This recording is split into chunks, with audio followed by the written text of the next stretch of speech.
Feel the rhythm of the streets, neon lights and neon dreams. Bloody face, they feel no pain when there's so much more to gain. Hunting season, if you will, tell me where'd you rather be?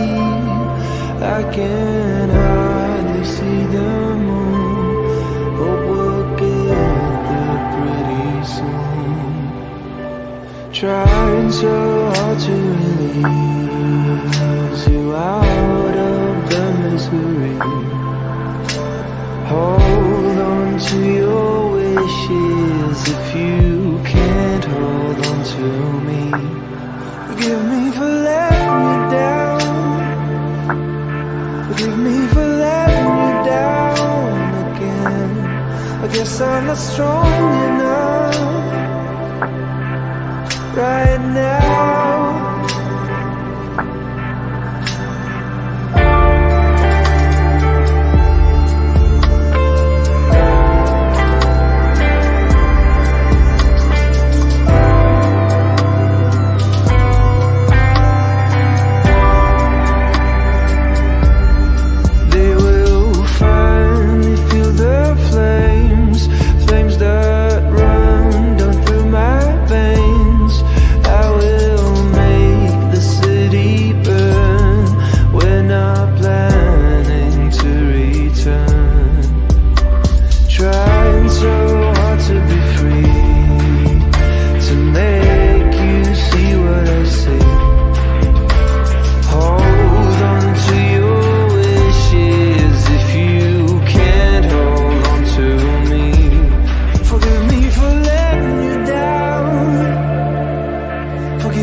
I'm not strong enough right now.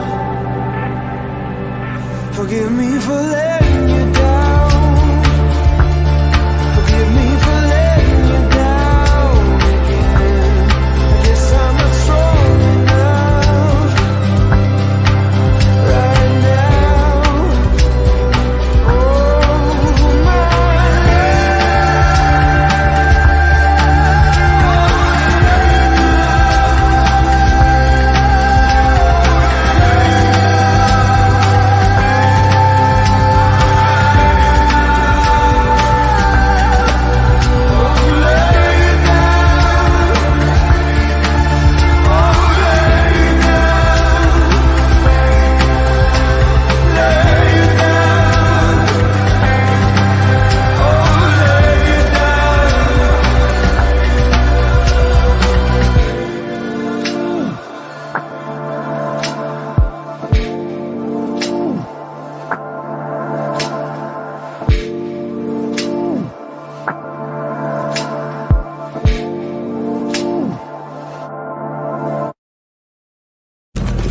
Wake the fuck up, samurai. We have a city to burn.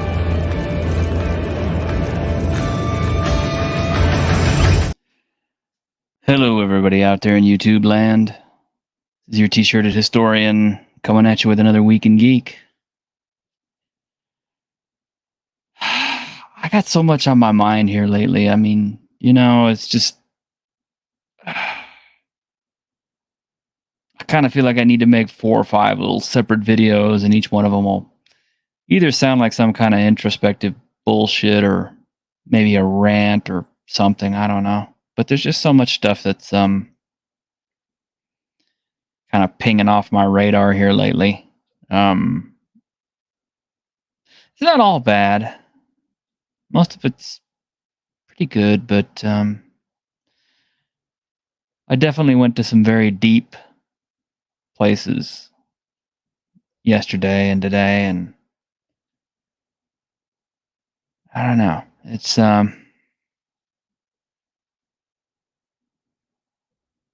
kind of feel like I came out a little wiser for it, but at the same time, it's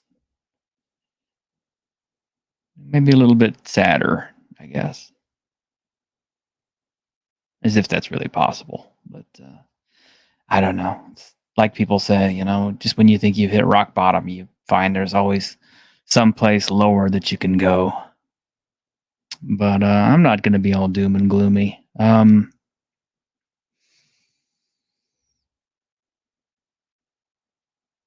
So yeah, we got some stuff to talk about this week. We got some stuff to talk about on AI art because I know everybody's really, really wanting to hear us bitch and complain about that some more, right? or, we're really not bitching and complaining about it. We got some news this week that may be of interest to you if you're considering using it. We also have a wonderful video from our friend Mandel, the Echo Chamberlain, another great YouTuber that we really love. His videos are hilarious. They're very insightful. They're very poignant in their own way, and I honestly I think he's kind of replaced Critical Drinker in my heart, just because even though a lot of his commentary is very acerbic and maybe a little bit nitpicky, it's funny and it definitely makes me, look at stuff a little bit closer and makes me think about it more. I'm not going to tell you that I'm like some kind of film genius or that I have some sort of great insight or wisdom in story writing or any of that stuff, because that's not true. It's a lie. I mean, I consume trash media probably more than fine films. I mean, have I seen fine films? Yes, I've seen fine films. I've seen Citizen Kane. I've seen the classic King Kong. I've seen the old Griffith movies. Birth of a Nation. I've seen fine cinema, Casablanca.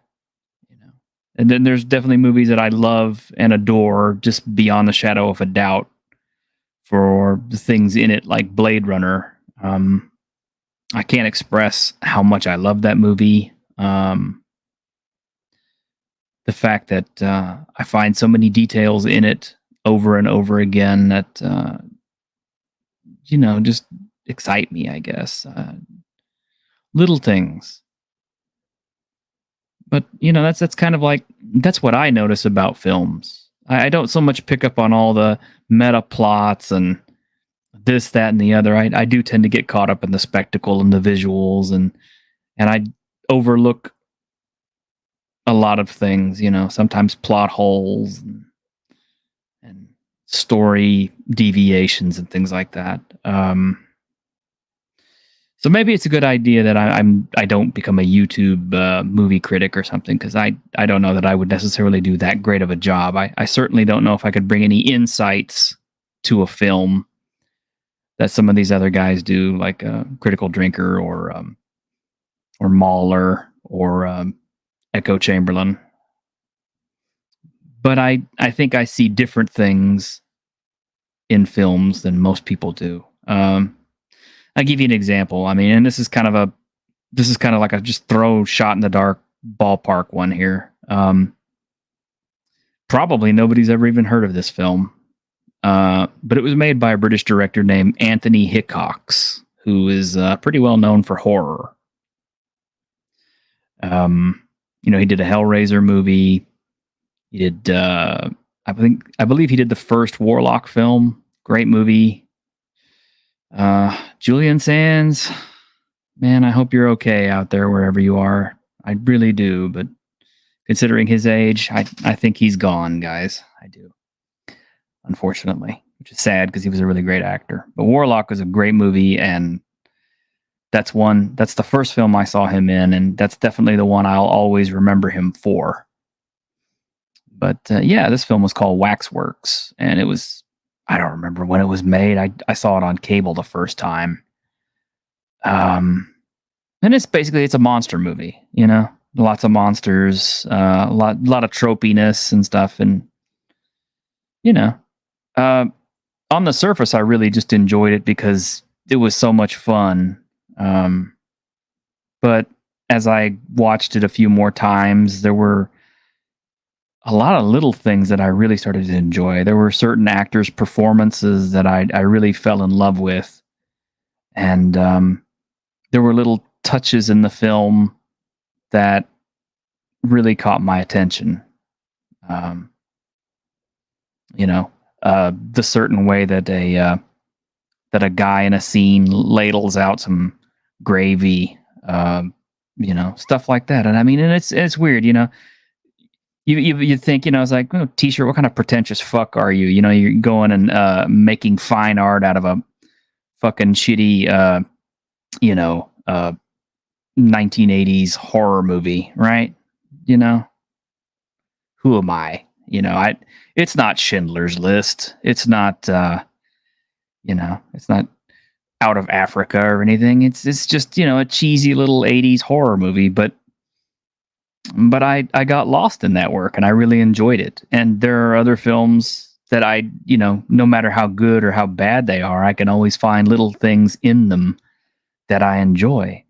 It's why my movie collection is so huge, and it's why I love cinema so much, even though I'm not a critic and an examinist or anything else. But that just kind of leads me to where we're at with cinema now. There ain't much there. Um, Modern cinema stuffed with CG, uh, performances that are just kind of, I I think the best way I can describe the way I feel about movies that have come out pretty much since, I don't know, 2019. It's kind of like the cinematic equivalent of auto tuning.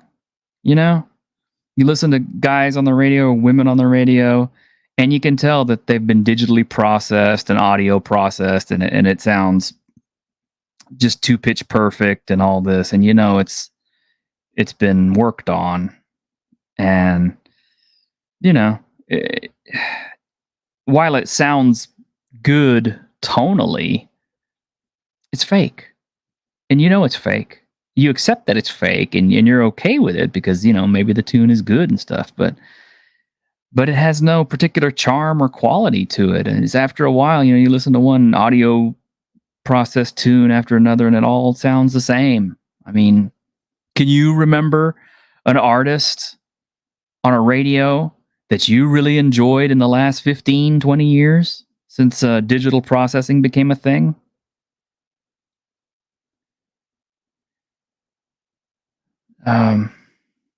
And cinema has kind of become the same way. It's formulaic, it's processed, it's not memorable, it's not interesting, it's not worth watching anymore. It's just not. Uh, you know, you compare the original Blade Runner, the 1982 Blade Runner, to the 2049 Blade Runner, Blade Runner 2049. The two films are, years and years apart, miles apart in the scope of what they do. And, the newer one, it looks nice. It has some really great visuals. It has some top notch actors in it. And the story is actually not so bad, but it just has nothing in it that made me love it. I mean, it's the same world ostensibly, but it's got none of the charm. It's got nothing in it that draws me to it. There's nothing in Blade Runner 2049 that makes me go, wow, that scene's really beautiful. I want to watch that again. It's not there. It doesn't exist. But the 1982 Blade Runner, every time Rutger Hauer gets up and does the Tears in the Rain speech, I'll bawl my eyes out every single time. I've memorized almost all the drops of rain in that scene, where all the neon is. Film's just not like this anymore. And it makes me sad. I don't know when or if we'll ever get it back.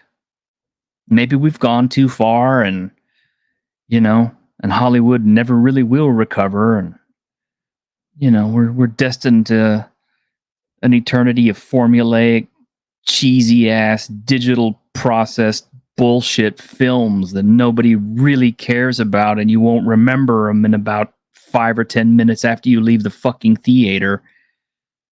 Because why would you? Billions of dollars of shit on cinema celluloid just streaming out into your eyes. None of it worth a shit.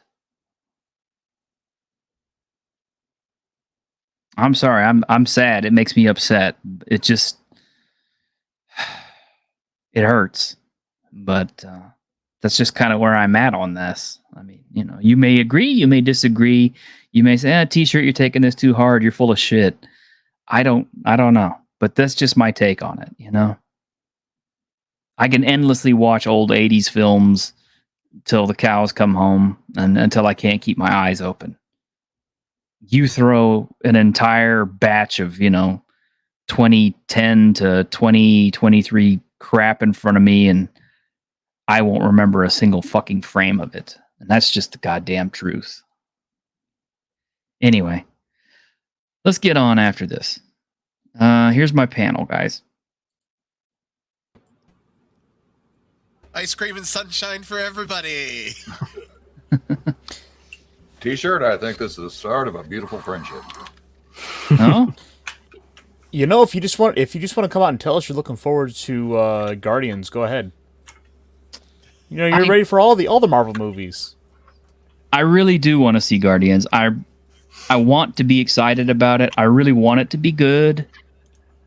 I want to get hyped up again. I want to love it as much as I loved the first two, and I just don't think I will. Well, even if the movie winds up being as good as like Guardians 2, personally, I'm gonna be disappointed by it. I didn't really care for the second one. I loved Guardians 2. I loved Guardians 2 more than 1. I know that sounds weird, but I connected with it more than 1. And maybe it's because I have daddy issues of my own. I don't know.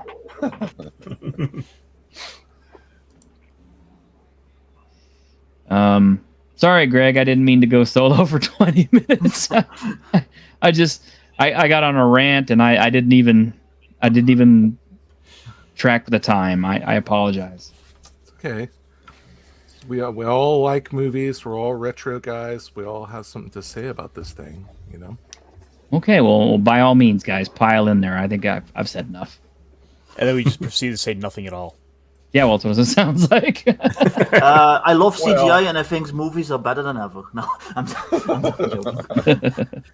Well, I think you summed up a lot of. I think we have a lot of the same sentiments as you do. Well, you stop and look at what they're doing and the results of kind of where things are going.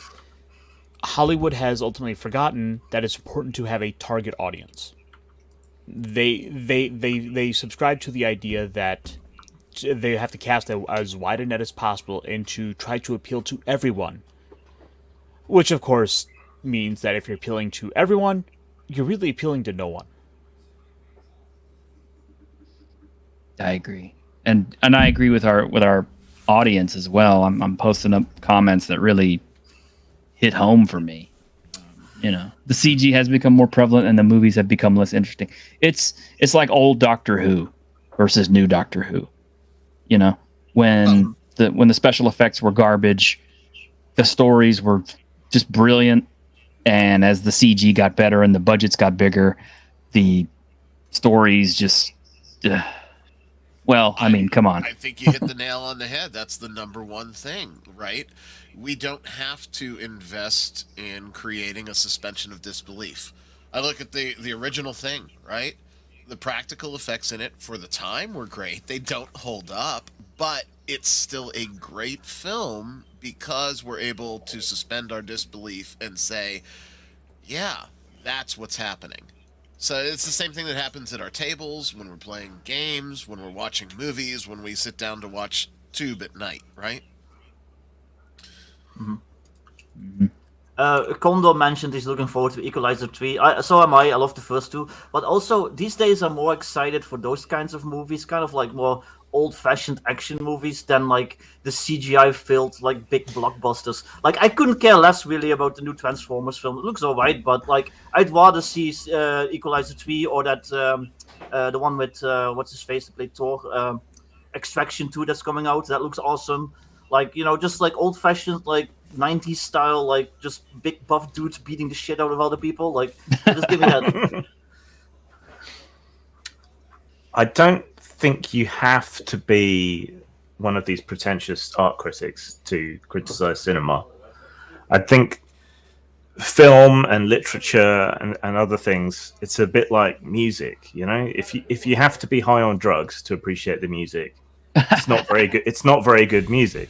And if you need to have studied cinema or literary forms or whatever to appreciate and understand a movie or a book, then it's not a very good book. So I think your opinions are as valid as anybody's. Oh, okay. I mean, and that's a good. Thank you. I appreciate that. You obviously haven't studied the nuances of Art Deco. Yeah. Actually, I have. I have studied Art Deco. Actually, that's one of my favorite art forms. Oh wait, Art Deco. That's so last century. No. We need postmodern. We need postmodernist interpretation. I'm mixing my art styles up. Yeah, I agree, John. Yeah.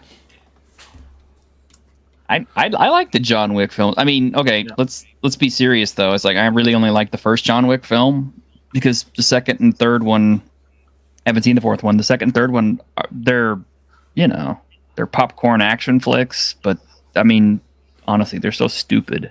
I mean, I love Keanu, but they're stupid movies. I like them. I like them for the action and like the world building is interesting. I like that weird like world full of assassins and like people paying with gold coins and everyone's just a hitman for some reason. Like it's fun. But yeah, the first one does have something special. The fourth one is pretty amazing though. If you watch it, I think you'll like it. I will. I'm missing it in the theaters, but I definitely I'll catch it on Blu-ray. Yeah, four is basically just a showcase of like all those like famous stuntmen and like action stars like Donnie Yen, the one British guy who does all the martial arts movies, Scott Atkins, like all those people are in it, and it's just like non-stop, just gun battles and sword fights and kung fu. It just doesn't stop. It's awesome. And sorry, Grim, I didn't mean to cut you off. That's fine. I was going to say, I think with the first one, they were taking a risk and they were doing something different. Yeah. Right. Which hardly ever happens these days. But now they're riding that horse into the ground. Now. Yes, I don't blame them. No, I mean you can't blame them. But yeah, they stumbled upon something that works, and now they're going to keep doing it until it doesn't work anymore. But then they're still so risk averse that you're not going to see much else. Enemy Mine is brilliant. It is excellent. That's one of my favorites. Yeah. You have to read the book that goes with it, Manifest Destiny by Barry B. Longyear. It's a wonderful collection of science fiction stories on the same theme of humanity expanding out towards the stars and encountering these other species, and eventually not being dicks. Eventually, I love Barry Longyear. I've read some of his books. I like him. I mean, it seems like we just kind of stop trying to go outward with the idea to keep expanding more and with more of society, more of where the establishment entertainment is at. They want to go more inward and tear everything apart. It's not about the human condition. It's about it's about living in society as a black man, about living in society as a woman. It's tearing apart smaller and smaller, and not trying to go bigger and bolder. Yeah, everything has to have a message, and it's annoying. Everything has to have like, oh, this is really about Trump's immigration policy. It's like, that's not what I'm watching this for. I'm watching it for the gunfight. Shut up. But is it really that message? Like, okay, we know Hollywood is Hollyweird, right? But they still have to get sponsors, get product placement, get dollars, And those messages are driving those dollars right now, for right or for wrong, right? We don't agree with some of those messages. We might agree with some of those messages, but the productions are putting those messages in, hoping to hook someone to get some cash, right? Bud Light did not want to put Dylan on the can. Bud Light put Dylan on the can because it opens up revenue and market and more placement, at least in their mind, before this backlash that they wouldn't have exposure to before. I think a lot of times it's also people like directors and actors just trying to sound interesting for an interview, and they'll just pull out some hot topic out of their ass. Oh yeah, it's really about that, and then it completely turns me off. But then I'll give it a chance anyway, and I watch it, and it's like, it is about that. I don't see any of that like in it. Like, what the hell are you talking about? You're just lying. You're just lying. I'm gonna put my tinfoil hat on here for a minute, which I don't actually own a tinfoil hat. I'm not a tinfoil hat type person, but I will I'll lend you a few. Okay, yeah. Well, I'm going to throw this out here, and I'm going to see what people say, because I think you guys might have something to say about this. But earlier this week, one of my buddies up on Twitter made the comment that it's in the corporation's interests to make people hate the old things, the older things, because I started thinking about it. I thought, man, that does make sense. That is brilliant, actually, because they want you to buy new crap. They don't want you to go back to old crap. They want you to buy new crap. You know, don't buy AD&D first edition or second edition. Buy D&D 5.5. You know, don't don't watch the old 1976 Westworld. No, it's 1973. I think 1973 Westworld. Watch the HBO Westworld show. Which, by the way, I have HBO Max, and do you know that they pulled that series off of HBO Max? Because they could license it out. Yeah, because they're trying to license it out now. But I think it's kind of funny. I'm kind of like, that's one of your properties, and you pulled it off your premiere channel. I could still go back and watch, like, Deadwood on HBO. Is Westworld still around? I thought it was cancelled. Oh, no, it was canceled after the fourth season. Yeah, it was canceled after the fourth season. Well, the thing is, though, on that particularly, David Zaslav's come in, and he's taken over this whole HBO thing, which they're going to call Max. Dumb, I know. Mm-hmm. And the idea is because Westworld is still newer, there is a higher value to it as a series to license out to other streamers. They would get more money just in terms of like the shelf life age of the series by putting Westworld, which was recently premiering on TV, onto these other streamers than Deadwood. Mm-hmm. Yeah, and Basic Expert kind of has a point here too. So yeah, it's easier to do that with younger people, probably hence that always marketing to younger people, because a lot of young people are not interested in media that is older than them. Yeah. And I guess that's true too. I meet kids and they're like, you play old rock music and they're like, what is this? Well, I'm like, that's rock music. There's also this weird idea. Oh, so good, Castle. Oh, I had someone tell me 300 was an old movie. Yeah. Oh, I'll make you guys feel fucking ancient. I know a child who refers to everything before the year 2000 as the 1900s. Is that from the 1900s? I'm just like, I want to be mad. Yeah. This is weird. There's this weird idea going around now that anything before, the Zoomers was bigoted and racist. There was this big viral tweet recently where somebody uploaded these, I think it was pictures or a video of a high school in the year 2000, and all the comments were like, "Oh, I bet they were horrible to minorities, and they just beat up all the gay kids and all this stuff." They just pretended the year 2000 was the 1950s. With the KKK running around school, and it's what? I was in high school around then. Nobody did that stuff. Yeah, yeah.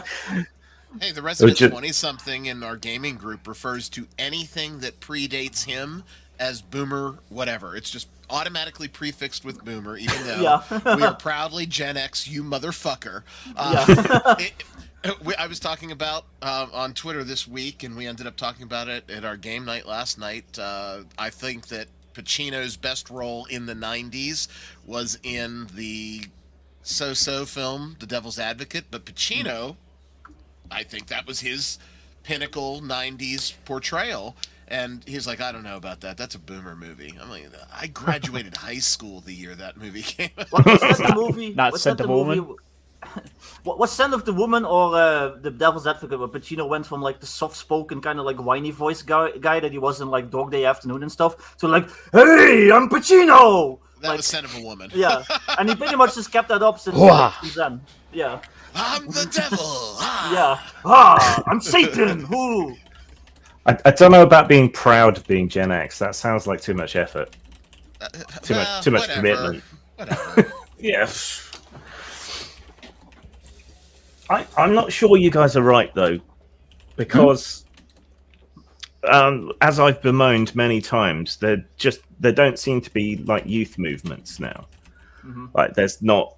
You can't point at people today and say goths or emo kids or punks or True, yeah. rockers or whatever. There's just kind of this amorphous mass, and they pick and choose what they like, and a lot of them do like old music and old fashion and so on. So I don't know about that. No, As for the companies, just finish my thought. As for the companies, yeah, I think they're being pulled in two different directions, because if you're a company with a lot of heritage and a lot of intellectual property, some companies seem to recognize that it makes sense to have your back catalog available, and they kind of farm people on their older stuff, whereas other companies seem to release a few old things, take them away again, but put the emphasis on the new stuff that they're producing now. So maybe it's being pulled in two directions. Well, wherever they can make money. Basic Expert says everything is bland favored now, and then somebody mentioned anime, and I'm like, yeah, even anime, because anime is dog shit. Well, how many isekais do you want this year? No, that's exactly what I'm saying. Yeah, it's like we had some really great shit out in the 80s and the 90s for anime, but now we have more anime than ever.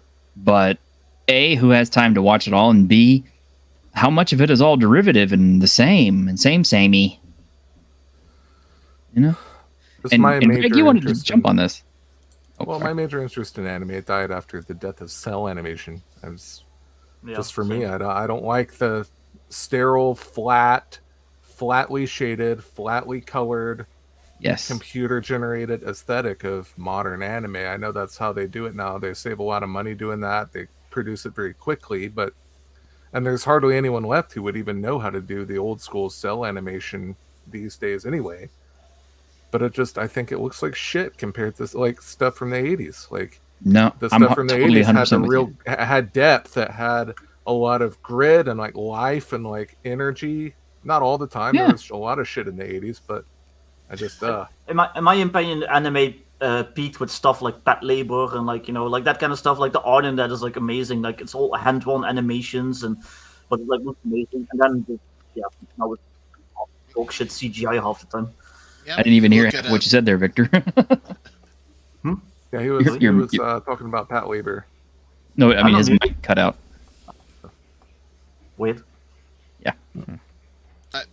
I agree, Greg, with a lot of what you say. And, I don't know if charm is the right word, but you look at what's a pinnacle anime for the Akira, right? Akira has that feeling, and that dirt is sort of baked into the animation. That if they were to produce it now, word for word, scene for scene, but with modern animation, it wouldn't be the same. Mm-hmm. Don't get me wrong, like there was a ton of old anime that was very simplistic and kind of dumb, to be honest. Like, like Dragon Ball Z is dumb. Like it really is. Like, but I love the characters and I love the artwork, and like Dragon Ball is awesome. Like, like I still think that Dragon Ball Z has great artwork, and great animation sometimes. But like Dragon Ball Super, it might be more complex in terms of its plot or whatever it's got going on, but I couldn't get into it. There was something too modern about it for me. That last Well- movie had pretty awesome animation, in my opinion, but I don't know. Yeah, the I mean, movies super- are good. Yeah. It's like old movies and stuff too. It's like, not every single old movie or film that came out before the 90s is good. There's lots of dog shit out there, but Yeah. some of it's at least enjoyable to watch. I spent most of last night just watching old crappy films. I mean, and we're talking about crap. We're talking like Vice Academy 2. You guys seen that one? Probably. Wow, that's a corker. I think I binge watched all the Subspecies films just because, I got drunk That recently and I species? watched Porky's. Yeah. I actually saw one film that was hilarious. I think it was like Mega Maidens versus Mecha Chick or whatever like that. It was like some full moon movie, and it leaned so hard into how stupid and tropey it was that I couldn't help but I laughed. I enjoyed it. And I'm like, these are not movies that are made on mega budgets. These are little, shit films, but there's more heart and soul in those things than like, the latest plastic bullshit like Dune, There's a whole bunch of movies like that. There's like Attack of the 50-Foot E-Girl or something. Yeah. Is one of them. Yeah, presenting tonight, The Director's Fetish.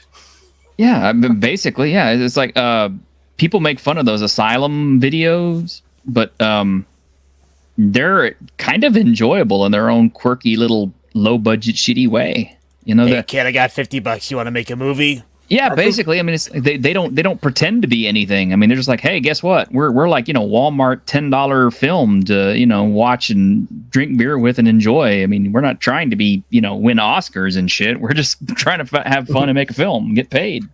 I think everyone should watch the Neil Breen cinematic universe. Oh God, no. Go watch Neil Breen movies. Okay, there's limits. I watched all of them in one sitting. I know. Probably why I'm still insane. Why does that name sound familiar? It's horrible. Don't go down the rabbit hole. No, Iron Because Castle Red was bad Letter Media movies. I think he'll talk love. about his films a lot. Yeah. Neil Breen. It's like you're better off going into Steven Seagal movies before Neil Breen. Early Steven Seagal is awesome. What are you talking about? Yeah, early Steven Seagal was good. The thing is, right, you would think there would be a lot more choice now. Because remember, everyone was supposed to be able to shoot films on their iPhones. And, the bar for publishing books or role-playing games is really low now as well. But the trouble is, there's no gatekeeping. There's no filter. There's nobody you can trust to tell you what's good and what isn't, because everyone seems to be prosecuting an agenda. And if you're someone making stuff, it's impossible to get noticed because everyone just wants money from you for Facebook adverts or to bump you up in the search rankings on Amazon or wherever else. They're just constantly trying to nickel and dime you, and it's hardly ever worth the effort. So there might be a mass of brilliant stuff out there, hidden away somewhere in the back channels of YouTube that someone's shot on their phones. I mean, the backroom stuff is like one guy in a phone camera and some computer software, and that's been interesting. But yeah, it's hard to find, and often doesn't repay the effort. You mean to tell me that the movie Killer Raccoon Fish isn't going to be an A-list movie? No. The Asylum Atlantic Rim, their ripoff of Pacific Rim. I knew you saw that. It's better than Pacific Rim 2. I'll give it that. They always do that. They have always that ripoff, and they always take really silly titles. So the Asylum version of Predator would probably be like Alien Jungle or something like that. Yeah. But Transmorphers. Transmorphers. I own Transmorphers. They don't pretend though. I mean, they're kind of like, hey, yes, we make schlock films. It's like Full Moon. They make schlock films. What do you expect? You're gonna watch a Full Moon film. You're gonna see boobs. And some bad acting and cheesy sets and everything else. That's how they made all their money. But it doesn't matter because it's fun. You knew what you were getting into. You get that film knowing full well what you're buying. Well, a big problem I think with movies is that we kind of lost those medium level movies that still hit theater. Like back in the day, you would have something like Lethal Weapon or like a Bruce Willis movie or whatever, and it would just be like a box standard, like cool action movie, but it would still hit theaters. It would hit it big. Nowadays, to hit theaters, you have to basically be like a $1 billion like CGI fest, like part of some cinematic universe, whatever. And then and then there's like just a complete gap, and then it's just like shit, like asylum stuff. And of course, and of course, it has to be able to get through the censorship of China. And you're still going to have the studios that aren't willing to take those risks. There are some things that slip through. I'm not saying that these are great films by any means, but there are some things that are successful and just it's fun. It's 2 hours. Blair Witch was able to be a thing because the studios took a risk on it, right? Did you we say have Cocaine Bear today that is sort of falling into those veins, but they're few and far between, right? Those kinds of movies. Oh, so good. No, I was just going to say, what do we have to do to have a studio take the risk, because it's their distribution channel and now their reputation, and again, it ties back to future tie-ins and future revenue. No one's willing to just put it out there and see how it goes. Well, I mean, it's like one of the last really good low-budget films I ever saw was Iron Sky, because that was just made by a bunch of Finns, basically using desktop computers and shit, and practical filming and stuff. I'm sorry, teacher, but I think that movie was horrible. Oh my god, I fucking laughed my ass off through that entire goddamn thing. I bought the remastered version. See, I wish that movie took itself a bit more seriously. It's very schlocky and silly. I know the concept is schlocky and silly, but you can still play it a bit seriously and make it fun. But they just turned it into a comedy. Then that kind of turned me off. Well, okay, I mean, but the second one was dog shit. Yeah. Absolutely. And a cool concept. I'm still waiting on. If you want to do it right, Kung Fury. That's how you do it. I'm waiting on Kung Fury 2, which has apparently been complete for like a year now, and they can't release it because of some legal bullshit with China. Of course. Oh, and just to pass by, yes, I do have the director's cut of Iron Sky. That's the one I got.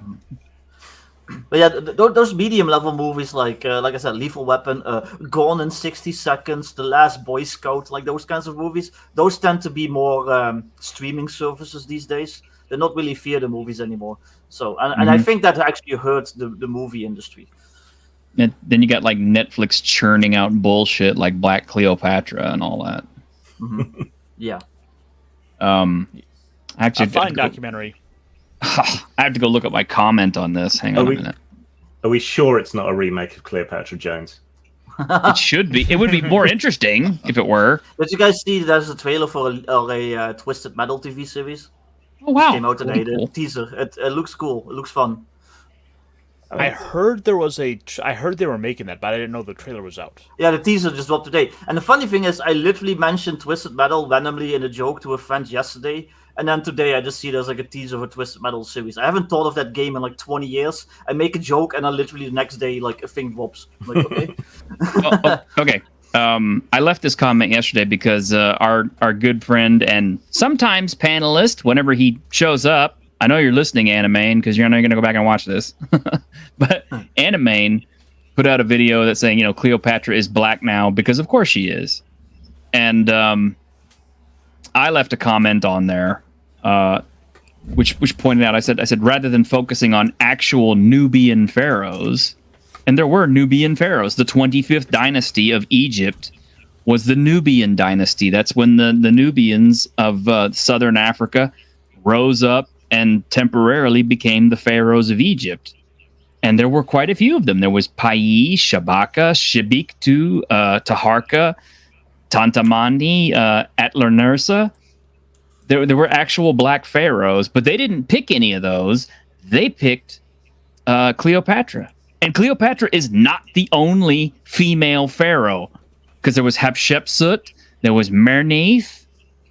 Look them up. They're real. They existed. And the thing is, it's like most of your Hollywood executives are too fucking brain dead. They don't know anybody All they know is like Ramesses, Tutankhamun. They might know Akhenaten if they did a little bit of research, maybe, and paid attention in high school. But the only other one they know is fucking Cleopatra. Why? Because Elizabeth Taylor starred in a movie called Cleopatra years and years ago.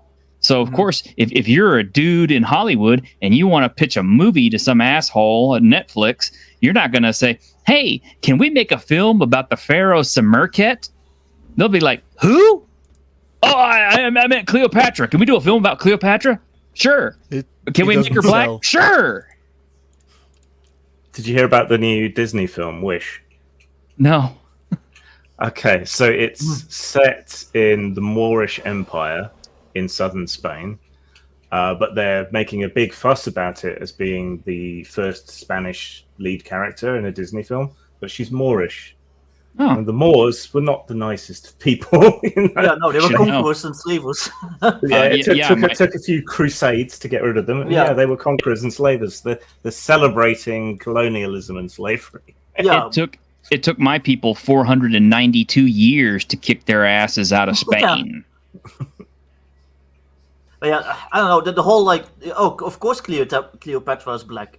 Egypt is in Africa, don't you know? And I've literally seen people claim that. That's more racist than anything. That's like saying just because like the Netherlands is also in Europe, that it's fine to have like a really dark Greek guy play like a Dutchman in like, you know, the 17th century or something. It's like, no, like, it doesn't work that way. No. It's continent. All right. So the director of that Cleopatra movie was coming out and basically outright telling the Egyptians, who are reasonably upset, Yeah. they have to stop thinking of themselves as Egyptian. They have to see themselves as African. No. But that's literally a mural of Cleopatra. Fuck, can't talk. In I think it's in Pompeii, and it's made during her lifetime, and it shows her as pale-skinned and red-haired, and there's busts of her made during her lifetime and everything. Yeah. She wasn't like some Afro, black chick. No, So, I don't know. the Egyptians had left very clear archaeological evidence on their walls of how they depicted themselves and how they depicted other cultures, including the Nubians. Yeah. And they didn't look like that. Well, their excuse is, well, we don't know who her mom was. Like, well, I'm pretty sure that, they were pretty strict with those bloodlines. I'm pretty sure they wouldn't just be like, just to pick some like really dark Nubian woman to like breed with. No, they were like, I'm gonna bang my sister, and that keeps the bloodline pure. Yeah. They're basically the Targaryens from Game of Thrones. I mean, jeez. It was like that Netflix show with the Netflix show where they had like the black female like Viking king or whatever. Yeah. Oh, that one set Jace off. They were recently defending that in an article too. They were saying that if you don't like that, you're racist, because of course there were black Vikings, because they practiced slavery. It's like, okay. Oh, yeah, I mean, a lot of I mean, I missed that part in the in the Icelandic sagas where Olaf Kriggjason went all the way down to the fucking Cape of Africa and took a bunch of black people back with him.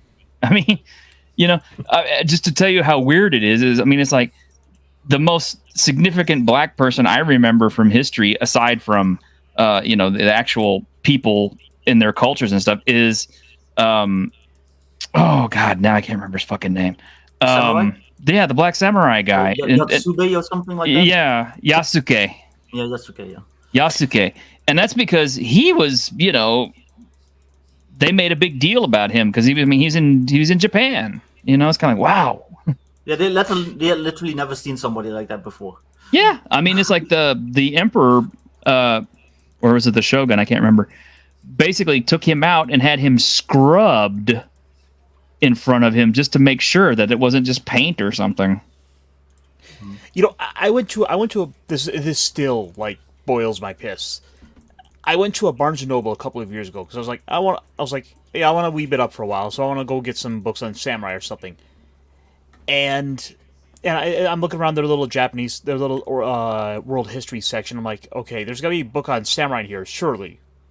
No, it was like nothing but like World War II related stuff, or like the fallout from the atomic weapons, a lot of that sort of thing.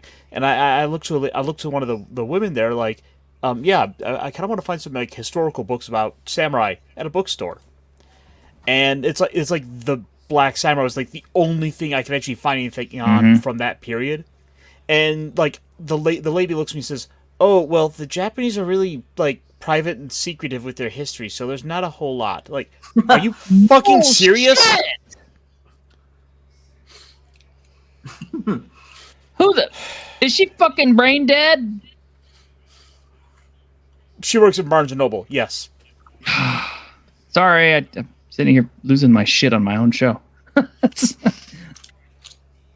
Dying breed. Shut the fuck up. Stop talking.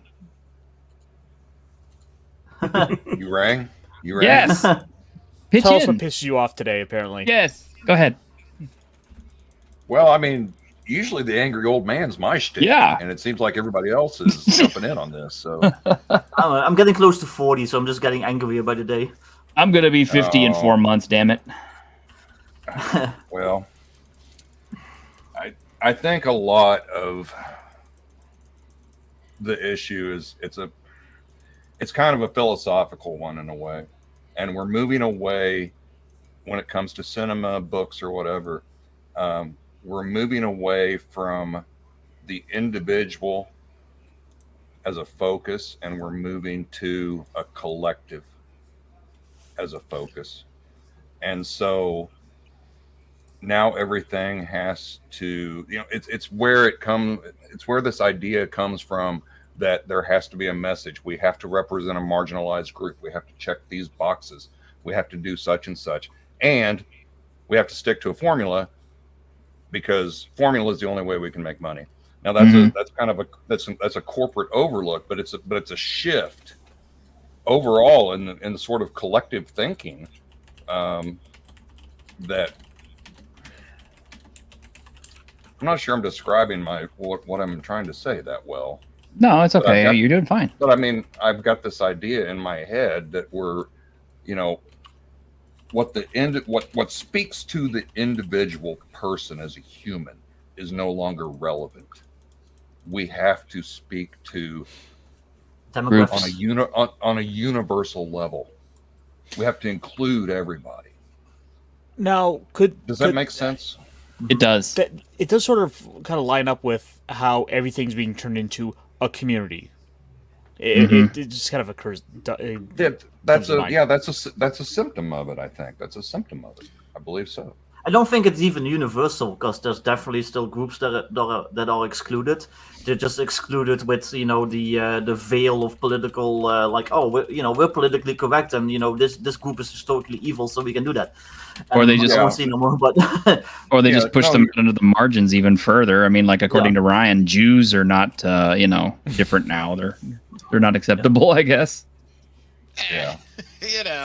The whole community thing just burns my ass, right? Because we're all a community, unless we is the people that are driving the narrative, dictate that you are toxic to the community and therefore you can't be in the community. We're welcoming and inclusive, except for you. Get the fuck out. And we're seeing that not just in the levels where our nerddom reaches, but we're seeing that in society in general. So yeah.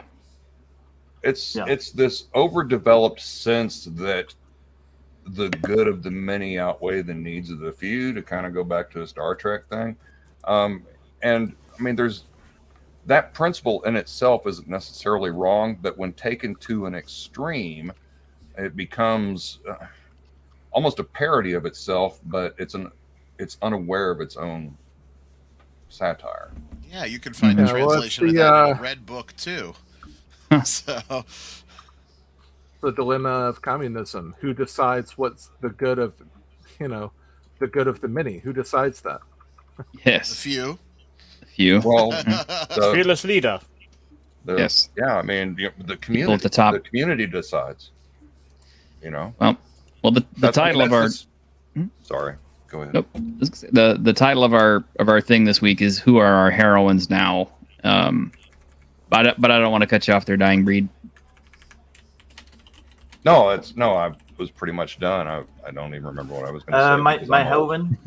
My heroine is that chick from the Hunger Games because she was the first one. She was the first one. Yeah, there were no Jennifer other heroines Lawrence. before her.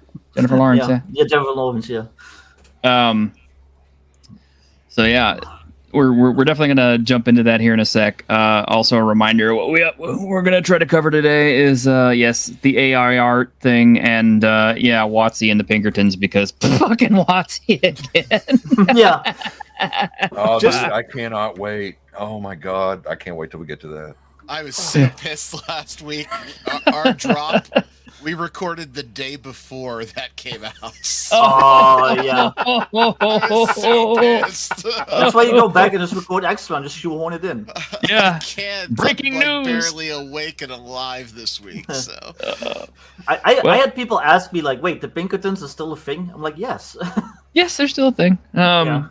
Anyway, so I got this really good video from our friend Echo Chamberlain. I was really, really hoping we were going to have one of our female panelists be with us for this, because I really thought this was an important topic that they should address also. And you know, the fact that it being a weekly sausage fest is kind of like, you know, starting to smell like a boys' locker room. As a chick this week, if you prefer. Okay, that'll work. That'll work. Okay.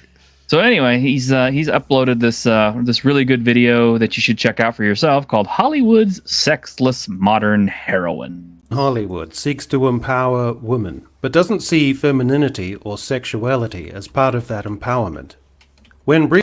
Yeah, I kind of just, yeah, that's kind of where we're headed with this. I think I showed this to you guys earlier in the week, so you might have seen it already, but. Brie Larson's Captain Marvel wasn't saving the world. She was spending a lot of time with her hunky commanding officer, a cat-stroking secret agent, and a pointy-eared shapeshifter. But she kept things strictly platonic with all of them. Strangely, many critics approved. Stylist magazine argued that the real superpower in Captain Marvel is female friendship. Wait. They're unironically saying, what if the real superpower was the friends we made along the way? Yes. Yeah, I mean, because that's what I always want too. Is when I meet an attractive woman, I want to be friend zoned. Well, if you remember, the Rise of Skywalker novels, or the novel. So Disney came out and described the kiss between Rey and Kylo Ren as a kiss of friendship. Yeah, like, right. I'm not making that up. That was the Disney explanation. It wasn't a romantic kiss. It was a kiss of friendship. Well, They kissed on the lips. If that's I a don't kiss of wonder if friendship. How did she get knocked up in this new trailer? Well, you know, the sex the of cream friendship. pie of friendship. Yeah. Came next. Grim is Quest my of friendship. yeah, Grim is my friend, but at the same time, I'm pretty sure he would object if I kissed him on the lips and said, "Friend." What about a cream pie? Would you object?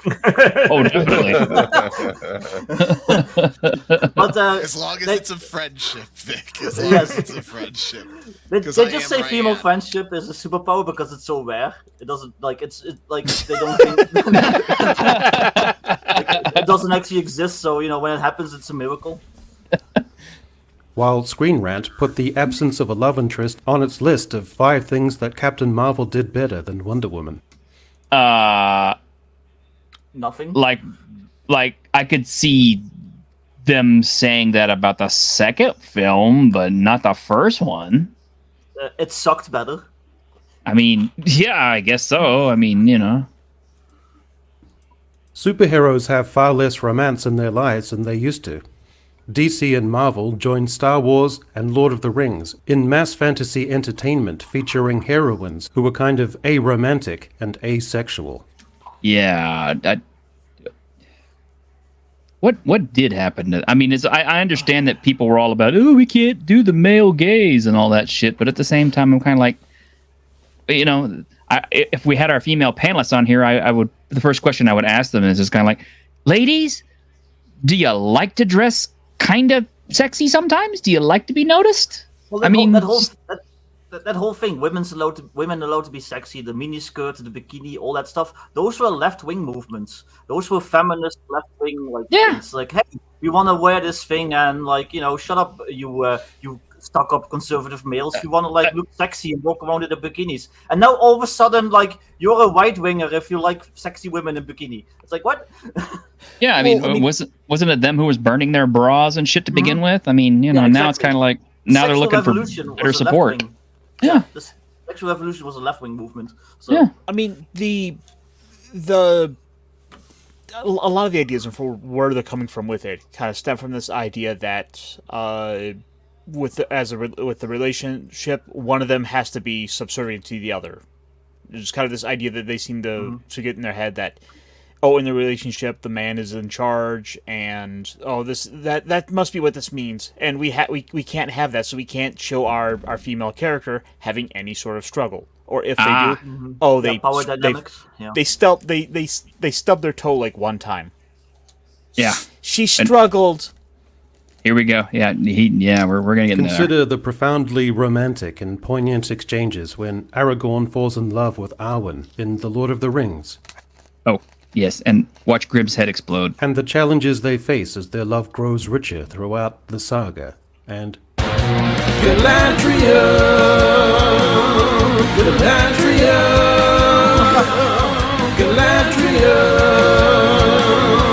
consider the You okay? Grimm's drinking.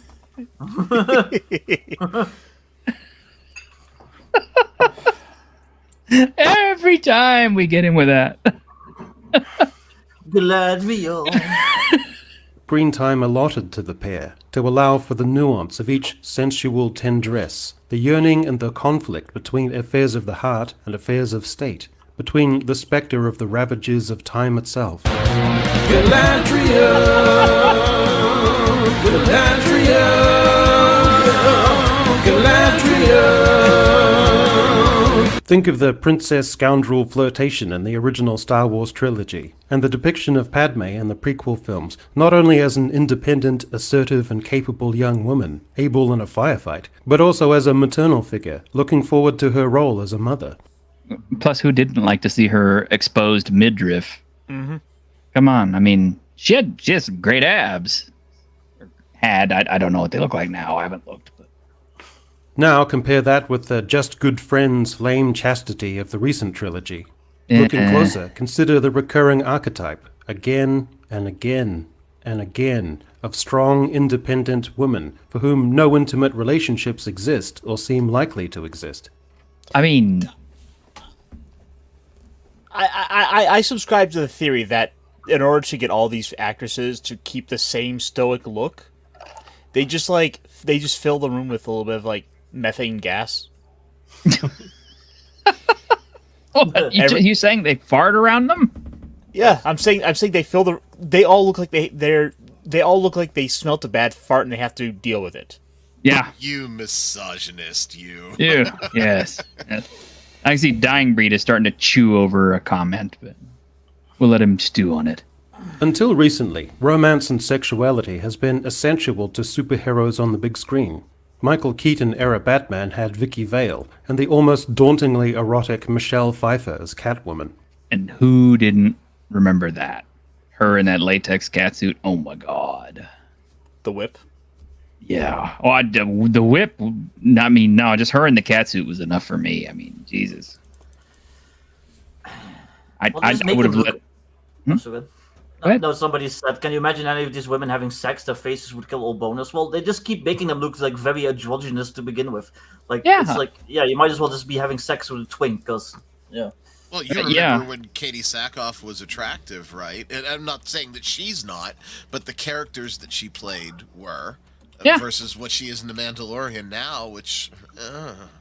Well, it's like she said. I saw an interview with her this week, and I wish I'd clipped it, but she said... it's 50% of the guys out there hated or liked The Mandalorian, and then there was another bunch that hated her, and then there was a 2% who wanted her to sit on their face. Yeah. I've always been a face sitter. When it comes to her, I've liked her in everything she's been in. I mean, she could sit on my face anytime. It's free seat. and the superhero genre can lay claim to at least 2 iconic romantic sequences. One is the Airborne Ballet, scored by John Williams, during which Superman flies Lois Lane over the sparkling city in Richard Donner's Superman. The other is the moment when a rain-drenched Mary Jane Watson peels back Spidey's mask just enough to kiss him as he hangs upside down in Sam Raimi's Spider-Man. Yeah. Those are memorable.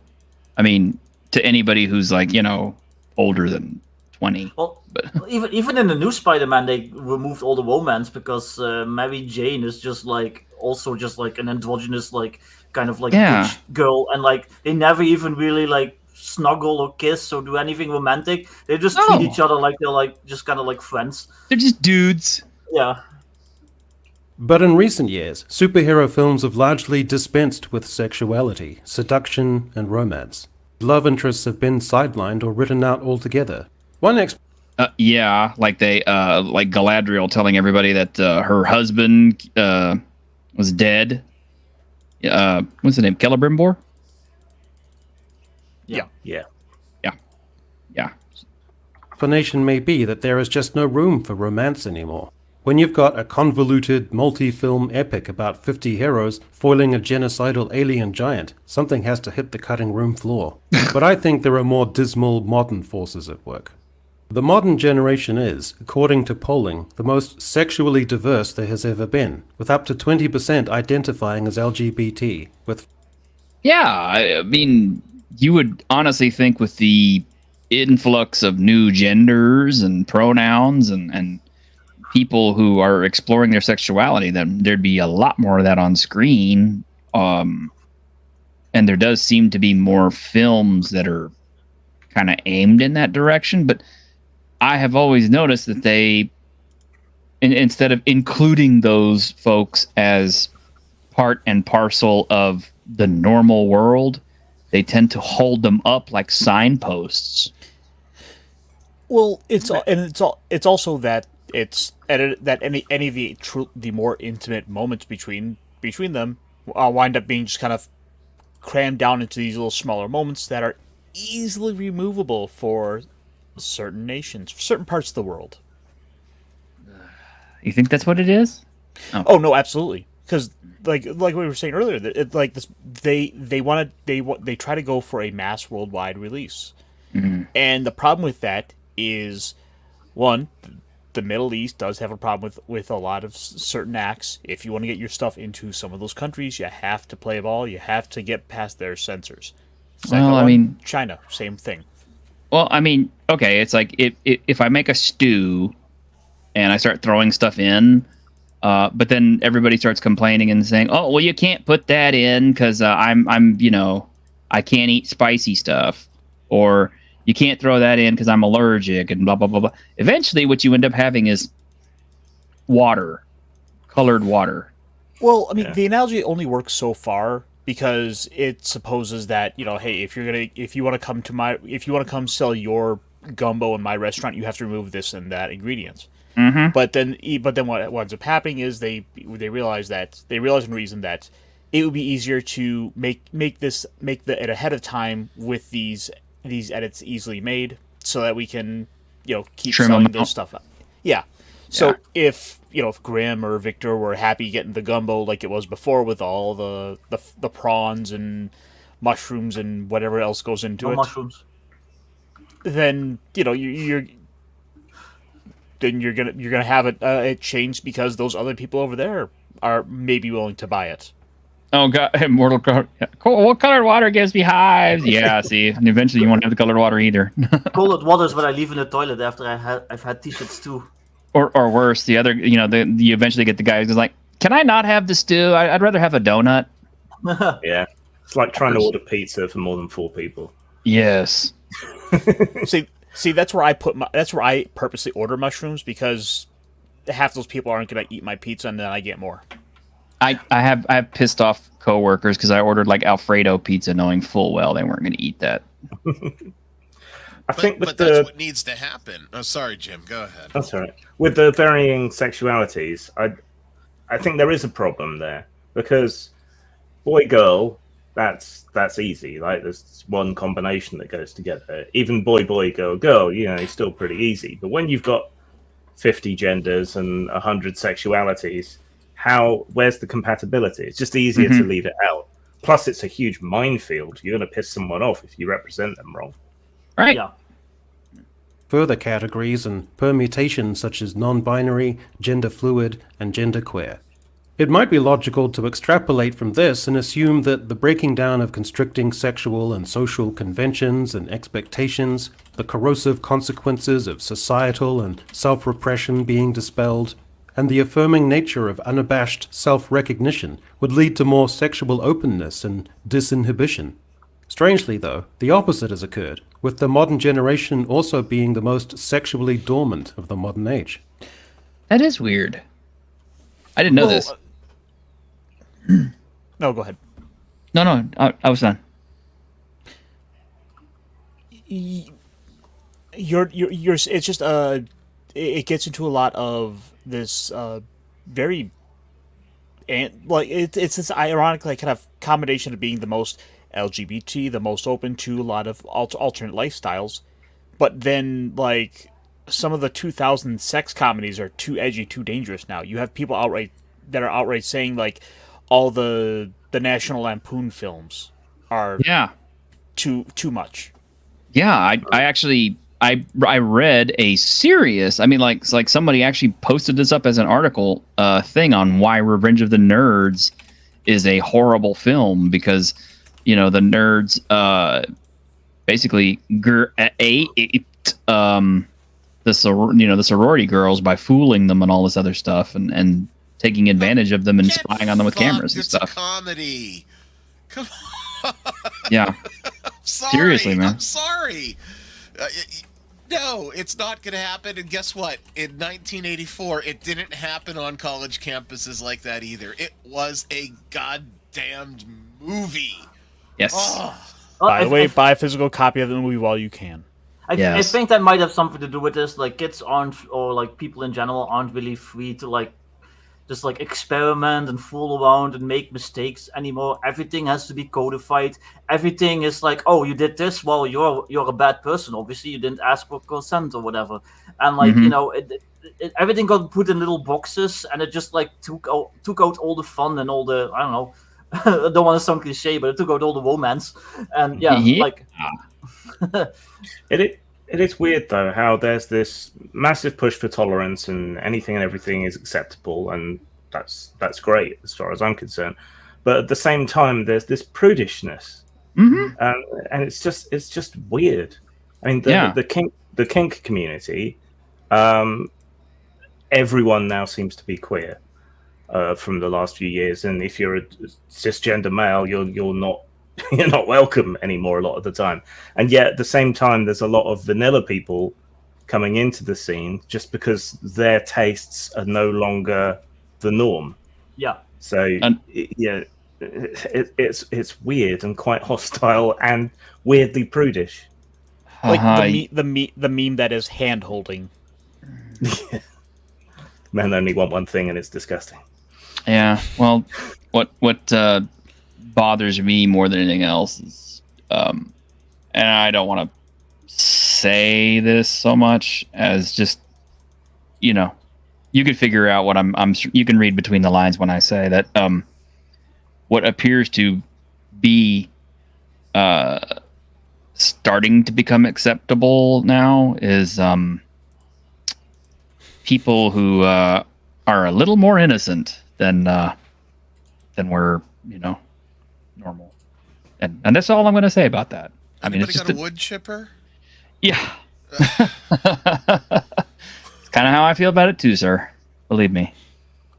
The antagonisms and neuroses of modern society and the social constructivist view of gender that sees gender as a largely made-up and negative means of power relations, informed by negative gender roles and stereotypes, are all elements in this.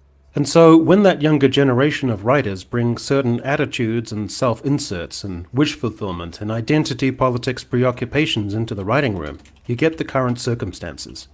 Increasingly, female superhero characters are depicted as every bit as powerful as the men, or as not substantially dependent on a mentor, cannot be portrayed as being bested in a physical confrontation with a man, or be seen to be bested in an exchange of repartee. Yeah. I mean, I could understand it maybe for a superhero film, but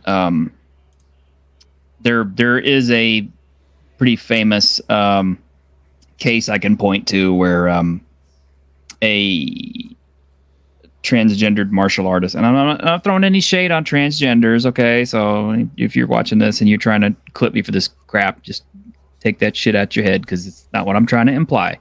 I'm a big fan of transgender people, okay? My ex is trans, so fuck off. But there was a transgender MMA fighter who got in the ring with a woman, and her head got broken. I'm not shitting you. I mean, her skull got broken. I think she said something to the effect of she had never been hit that hard in her life. Yeah, she hadn't been hit that hard in her life, I imagine. And she also said that that the transgender athlete was significantly stronger than any other opponent she'd ever faced. And I mean, there's just kind of some things you got to be able to accept on this stuff. What's this, Ryan? Oh, no, that's you're not going to show it. Nah, I'm not. That's the aftermath of the fight. I'll put it in private chat for everybody. Yeah, because I don't want to get that'll get me shut down, I'm sure. But yeah, it was ugly. It was bad. And I like transgender folks. I really do. But there's a significant difference in muscle mass between a man and a woman, and that's just something you can't deny. So the idea of a woman beating a guy, it's a novelty. It's not usually a truism. They certainly try to deny it, though. Like, there's like all these articles that say that, like, there's actually no biological differences between men and women. If you say so, you're a bigot. Like, I don't know. That's bullshit. And I definitely don't advocate for any women getting into the ring with men. I mean, actual men, not transgender men or anything. Just actual guys. 'Cause they don't know what they're in for. Cannot have a process or approach explained to them in even a supportive or productive way. Cannot undergo a character arc that sees them begin as fallible, even on the way to becoming self-sufficient and powerful. Yeah, I don't understand that. What is the deal with that? I mean, it's like, I can understand if there's a story where the woman progresses from being, a little bit weaker, a little bit,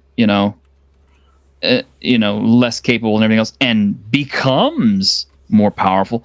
But they eliminate that point too, and I'm just like, why? The hero's journey is a perfectly great trope. Everybody loves that. They love the underdog story. They can identify with somebody who rises to the top by overcoming challenges and becoming a better person.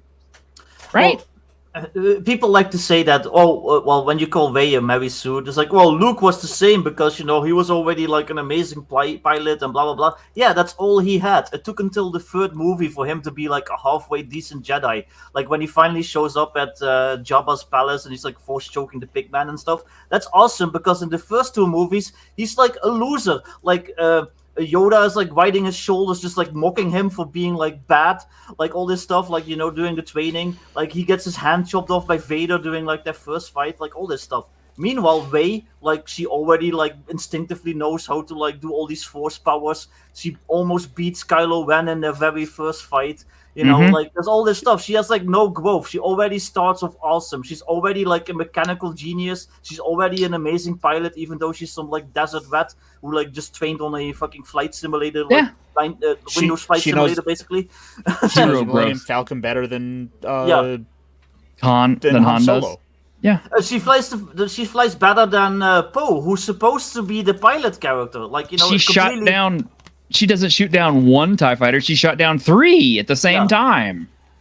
She's a better pilot than Poe. She's a better fighter than Finn. Like, there's like no, like, those movies, they should kind of adhere to the D&D dynamic, where it's like you've got a party and you've got the fighter, you've got the rogue, you've got the wizard, like blah blah. Everyone has their role. Like, no, she's the GM's girlfriend who has everything. Yes. And they're just kind of there. Yeah. Sure, you can do that, Han. Cannot be overly emotionally demonstrative in a way that would see them socially or professionally compromised. And their decisions cannot be overridden, or at least not without consequences. The key term in all of that is the idea of being compromised. For many modern writers, the inclusion of a love interest, boyfriend or husband, for a female lead character can, at some latent level, compromise the ideal independence and exceptionalism of that character.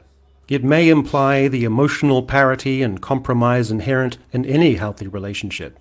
It may imply a lessening of such a character's freedom, presence, and depiction as a force of nature if there are the commitments and ties of a relationship.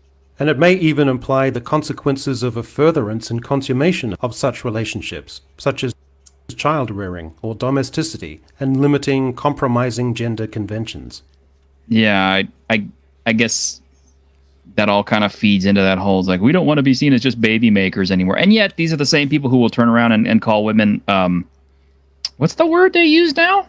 Birthing persons? Oh, yeah, birthing person, yes.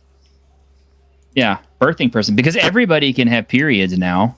See, the funny thing is that they accuse us, like us men, of like all our characters and all the stuff we like is like male power fantasies. Well, these are obviously complete female power fantasies. I don't think they are. They're male power fantasies. Yeah, There's projected nothing onto feminine females. about them. I get what you mean. Yeah. I think it just all boils down to penis envy. That's my theory. I'm going to stick with it. I don't even think so. I mean, I don't even think women like these characters. From what I know, Arwen does not care for these characters. I'll tell you if she were not more traditional women for sure. Yeah, I mean, what kind of? I mean, Connie Chang probably just eat this shit up, but you know. You might think that. Not. What's that? Nothing. It was a horrible joke that didn't land. I think that we've reached a point where somehow we, and I mean Hollywood in general, has kind of lost this idea that femininity and strength are not mutually exclusive. Mm-hmm. There's been so much deconstruction that ultimately it's unrecognizable. It is. I'm not a biologist. That a woman's strength, actually, there's a significant portion of that strength that can come out of her femininity. I agree. And I mean, that's why the Ellen Ripleys and the Sarah Connors, of the old boomer movies. Mm-hmm. The problematic old boomer movies, yeah. Yeah. Those characters were relatable, even to guys. Yeah. Sarah Connor was a great character, and then that latest Terminator movie turned her into a complete joke. But those characters were still feminine, right? Right, exactly. They still had their instincts, and that was part of the charm of the character. Even at the end of the first Terminator, Sarah's maternal instinct, she's still a fucking badass. She just destroyed the T-800, but she's also bringing what I think is an endearing and, dare I say, attractive quality in being a caring mother that's looking out for the best interest for her children. I would at that point. I would love to have a strong, tough female like that to be with. That would be great. What guy wouldn't precisely want my like that? point. Precisely my point. And then the second thing is when we start any character, but specifically these days it seems to be the female lead. When you start them at the height of all ability, then the only way you can go is either you ride a plateau or you go down. There's it's like you were talking about with character development. The character never grows. The character either stays the same or they decline. And that's not appealing to the idea of the hero's journey. It doesn't speak to people to the soul. It doesn't speak to the soul. You know what I mean? Can I suggest a weird parallel? And so you should go ahead. Let me jump in real quick. Malachi has a good point. Okay, I'm going to bring this up, and you guys are probably going to agree with me on this one. That is, Sarah Connor is a really good thing to look at because, yeah, her character in the second film is vastly different than she is in the first. Because in the first film, she's, she doesn't know anything. She can't really defend herself. She can't fight back. She has to be taught how to do a lot of these things. And even towards the end, she's pretty grievously injured before it's all said and done. The second film, she almost literally sheds her femininity in order to become this hard, tough, efficient fighter that can take on a T-800 and win, supposedly, training with weapons. And it's like, it's pretty clear throughout the film that because of her choices to try to be this tough person and this, this warrior, that she's alienated her son. Yeah. Yeah, when they first meet again, she's like, yeah, he thinks she's hugging him, but she's like looking for wounds. Yeah, it's like, and that's part of what made that film so awesome is the fact that by the time she does finally get Dyson on the ropes and she's about to kill him, she can't do it because she kind of realizes, hey, this is what I've become, this is what I'm losing, this is what I've lost, and all this other stuff. And it's just, that's a great arc in that film. That's T2 is pretty much peak Terminator, and it ain't ever going to get any better than that. I don't give a shit how many fucking sequels they bring out. I agree.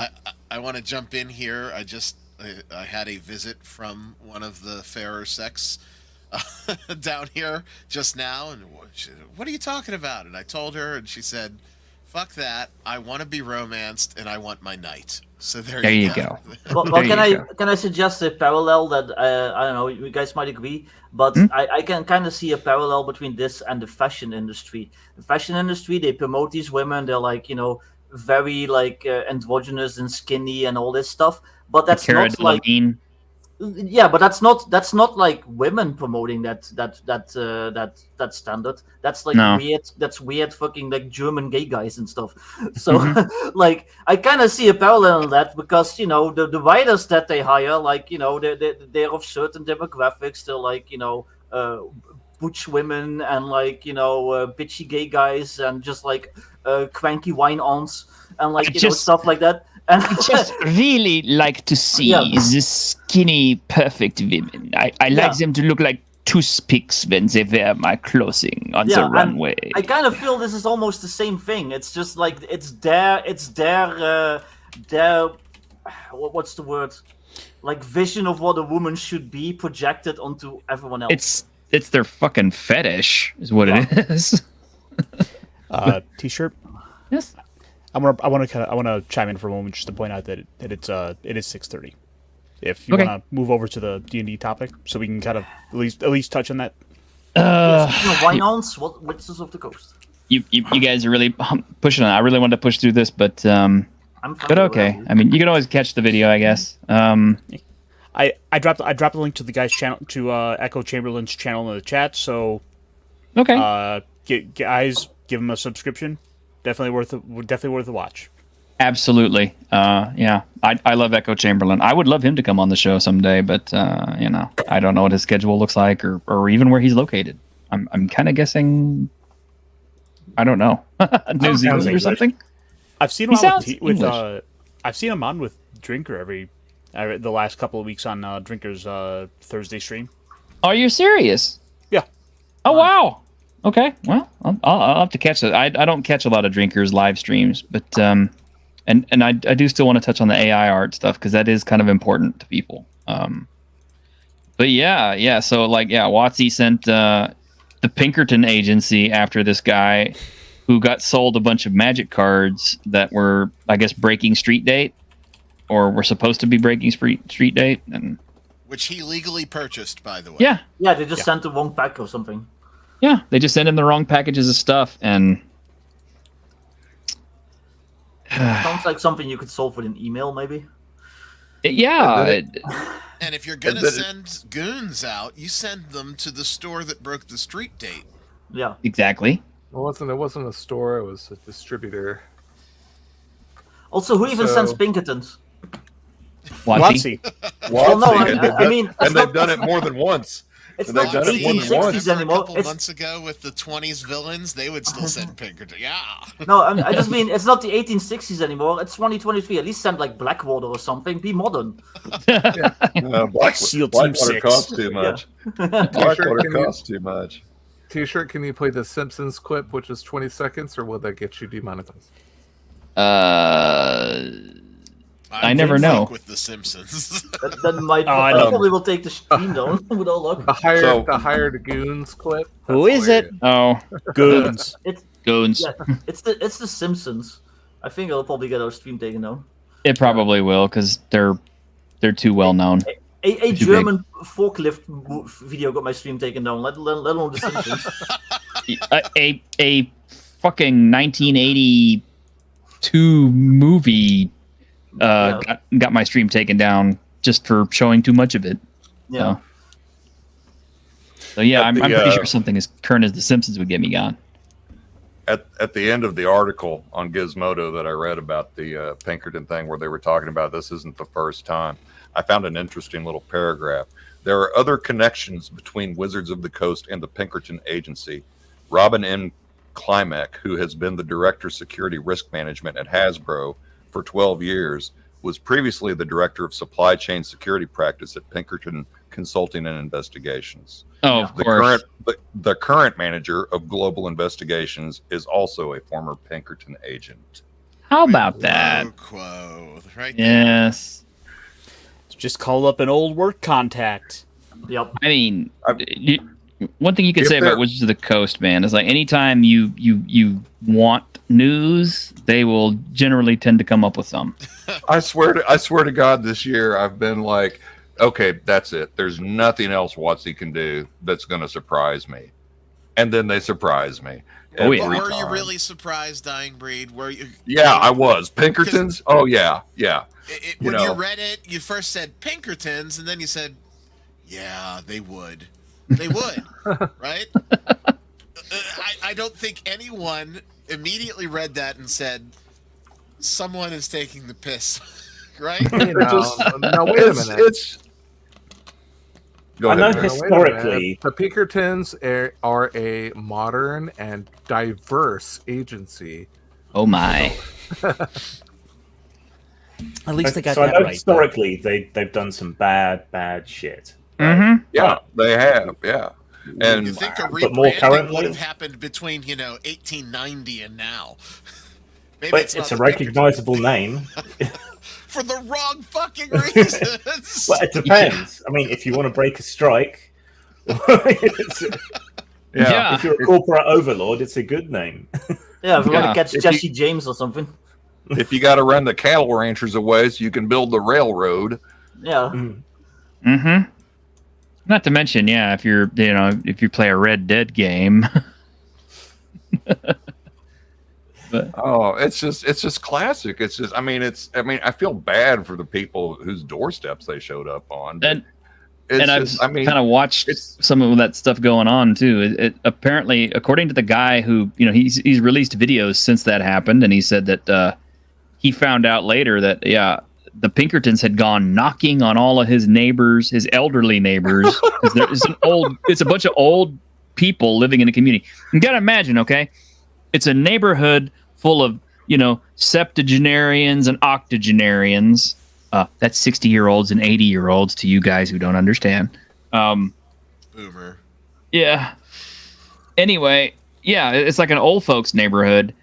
And so these Pinkerton agents didn't find these people at home, so they went around to all their neighbors and kept telling them, stuff like, "Oh yeah, we're here to, check out this, that, and the other," and basically bugging and scaring the shit out of all of them before they found the guy. Yeah, So, I'm not going to assign 100% of the blame to WotC. I'm going to assign 99% of it. If someone is knocking at your door that is not law enforcement and does not have a warrant, why is the response not, "Get the fuck off of my lawn, you have 30 seconds before I press criminal defiant trespass on you"? That's a felony in most states. we're living in Texas, we just do the chick response. Or, I didn't want to go there, right? But legitimately, this guy has fault for allowing it to happen. Now, I know everybody responds differently under pressure, but I'm sorry. I'm a big prick when someone's on my doorstep unannounced. Apparently, the Pinkertons were very nice. They only threatened him with $200,000 in fines and 5 years of prison. Shit. Can you imagine putting somebody in prison for 5 years for fucking magic cards? No, they weren't threatening. They weren't threatening at all. They were like, "Hey, we just want to let you know that This can happen. Kid, hand over your $200,000. silly wizard cards, or if you know what's good for you." Imagine in prison and like the guy like in the cell with you asks you like why you're in there and you're like all tough like magic cards and you're just like inches away like all scared. It's like some dude with like swastika tattoos and everything. He's like, oh fuck, they better not fuck with him. He's a magic player. Just imagine getting your rectum resized by Bubba while and he's sitting there laughing at you for magic cards. Hey, play Urza's hole, bitch! I'm about to tap you for mana, boy. Have you ever seen a Black Lotus? Do you want to? Okay, so I thought maybe it was a little unfair to consider the modern Pinkertons in the same breath as the 1800s Pinkertons, but looking into their background, they're back at strike breaking and labor spying in Amazon warehouses and things like that. So no, all right, fuck them.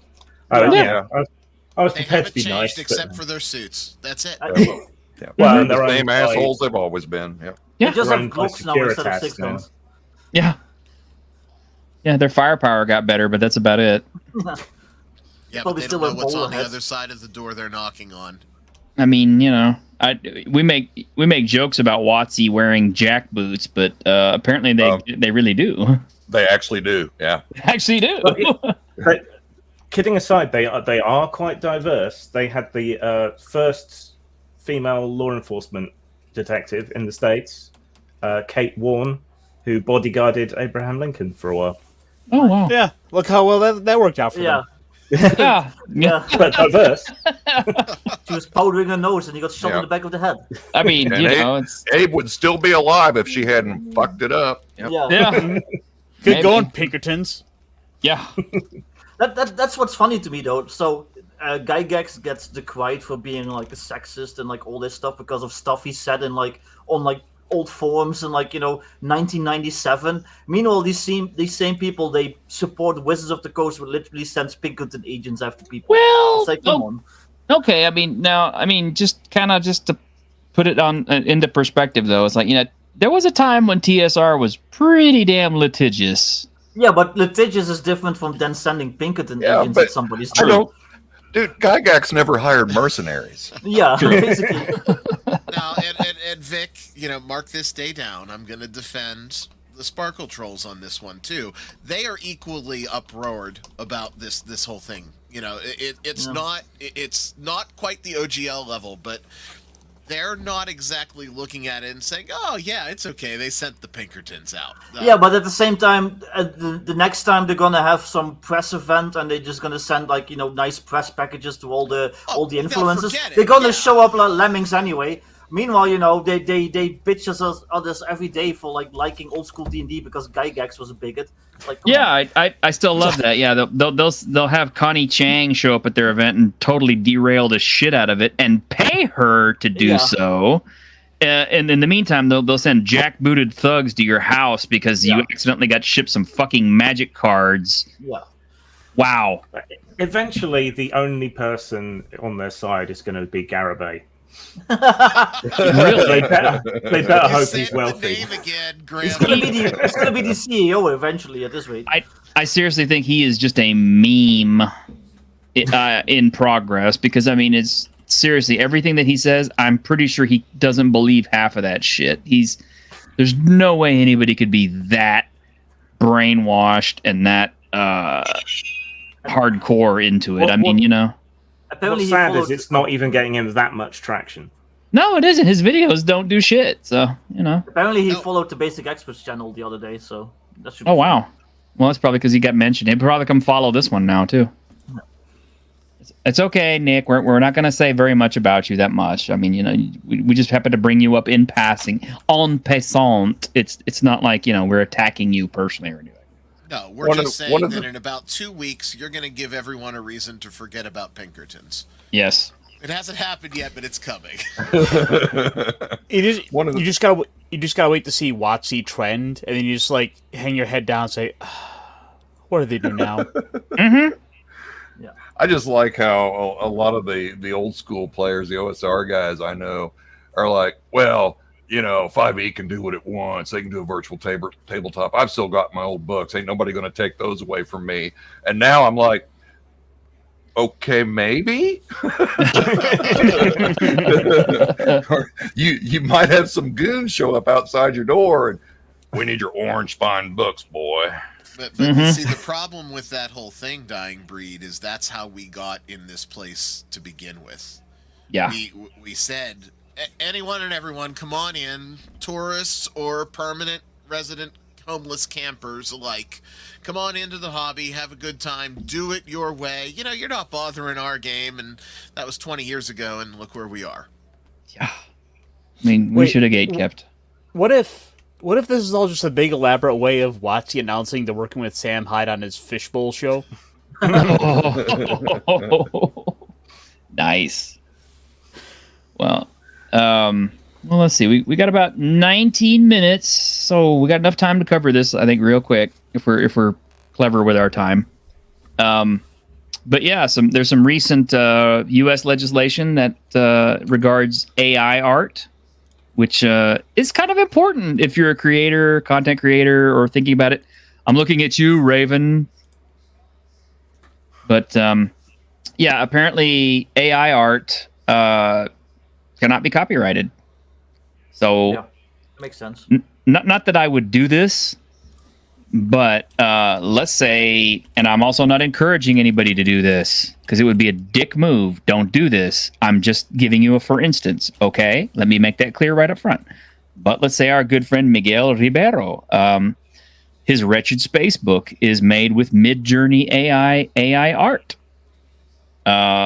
If you wished, you could pretty much steal every single picture out of his book and reuse it to your heart's content because it's not copyrighted. Would that be a super duper dick move? Yes, it would. It would be a massively, massively dick move. Well, at the same time, before that, though, he was using publicly available commercial free art, which anyone can also use. Guardro was literally using a picture the other day that I've used in my books.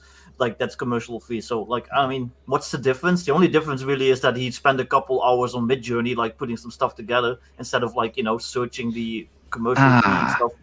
And yes. I'm not convinced, the law school dropout in me is not convinced that, no, the copyright thing, absolutely, but I'm not convinced that there still couldn't be civil damages sought for the recovery of the time and the expense that was put into generating the art. So it's just a whole big fucking rabbit hole. But how do you prove that? What? How do you prove that you put on all that time? You could have just gone with the first little. When you get into a class action that you spent 10 hours researching your identity theft issue. Hmm. And with Midjourney, at least you can have Discord logs. Yeah. So, that is true. see, this is why I go in whenever I use AI art and I personally change a single pixel. But I don't know that would protect you, Jim. It won't. That's transformative human interaction. No. That's what I'm trying to. That's what something I'm gonna get at right here now. Because of the way AI art is classified, let's say that Jim goes in there and he changes 1 or 2 pixels and says it's his. Okay. Legally, all that allows you to do is to have claim on those 1 or 2 pixels. Legally. I don't know about American law, but that doesn't seem right under British law because collages are novel examples of things put together from other sources, and you do have ownership of a collage that you've created from other people's material. Well, my understanding is it's like any transformative art, depending on how much transformation you have given to the art is what you have rights to. So like if I do a big Mid-Journey piece, but I throw like a walrus I drew into it, then nobody else can use that walrus. They can use the art background, but they can't use the walrus because the walrus is mine legally. So you have to put in an extra effort, basically. Yeah. Because it sounds like if I just go and whip some image up and I paste that into a book I was writing, you're not going to necessarily have access to the original that I had used with the art. If I go and like alter it and then kind of draw a dick in the corner. Well, now the only version that's going to be out there publicly is going to have the dick in the corner.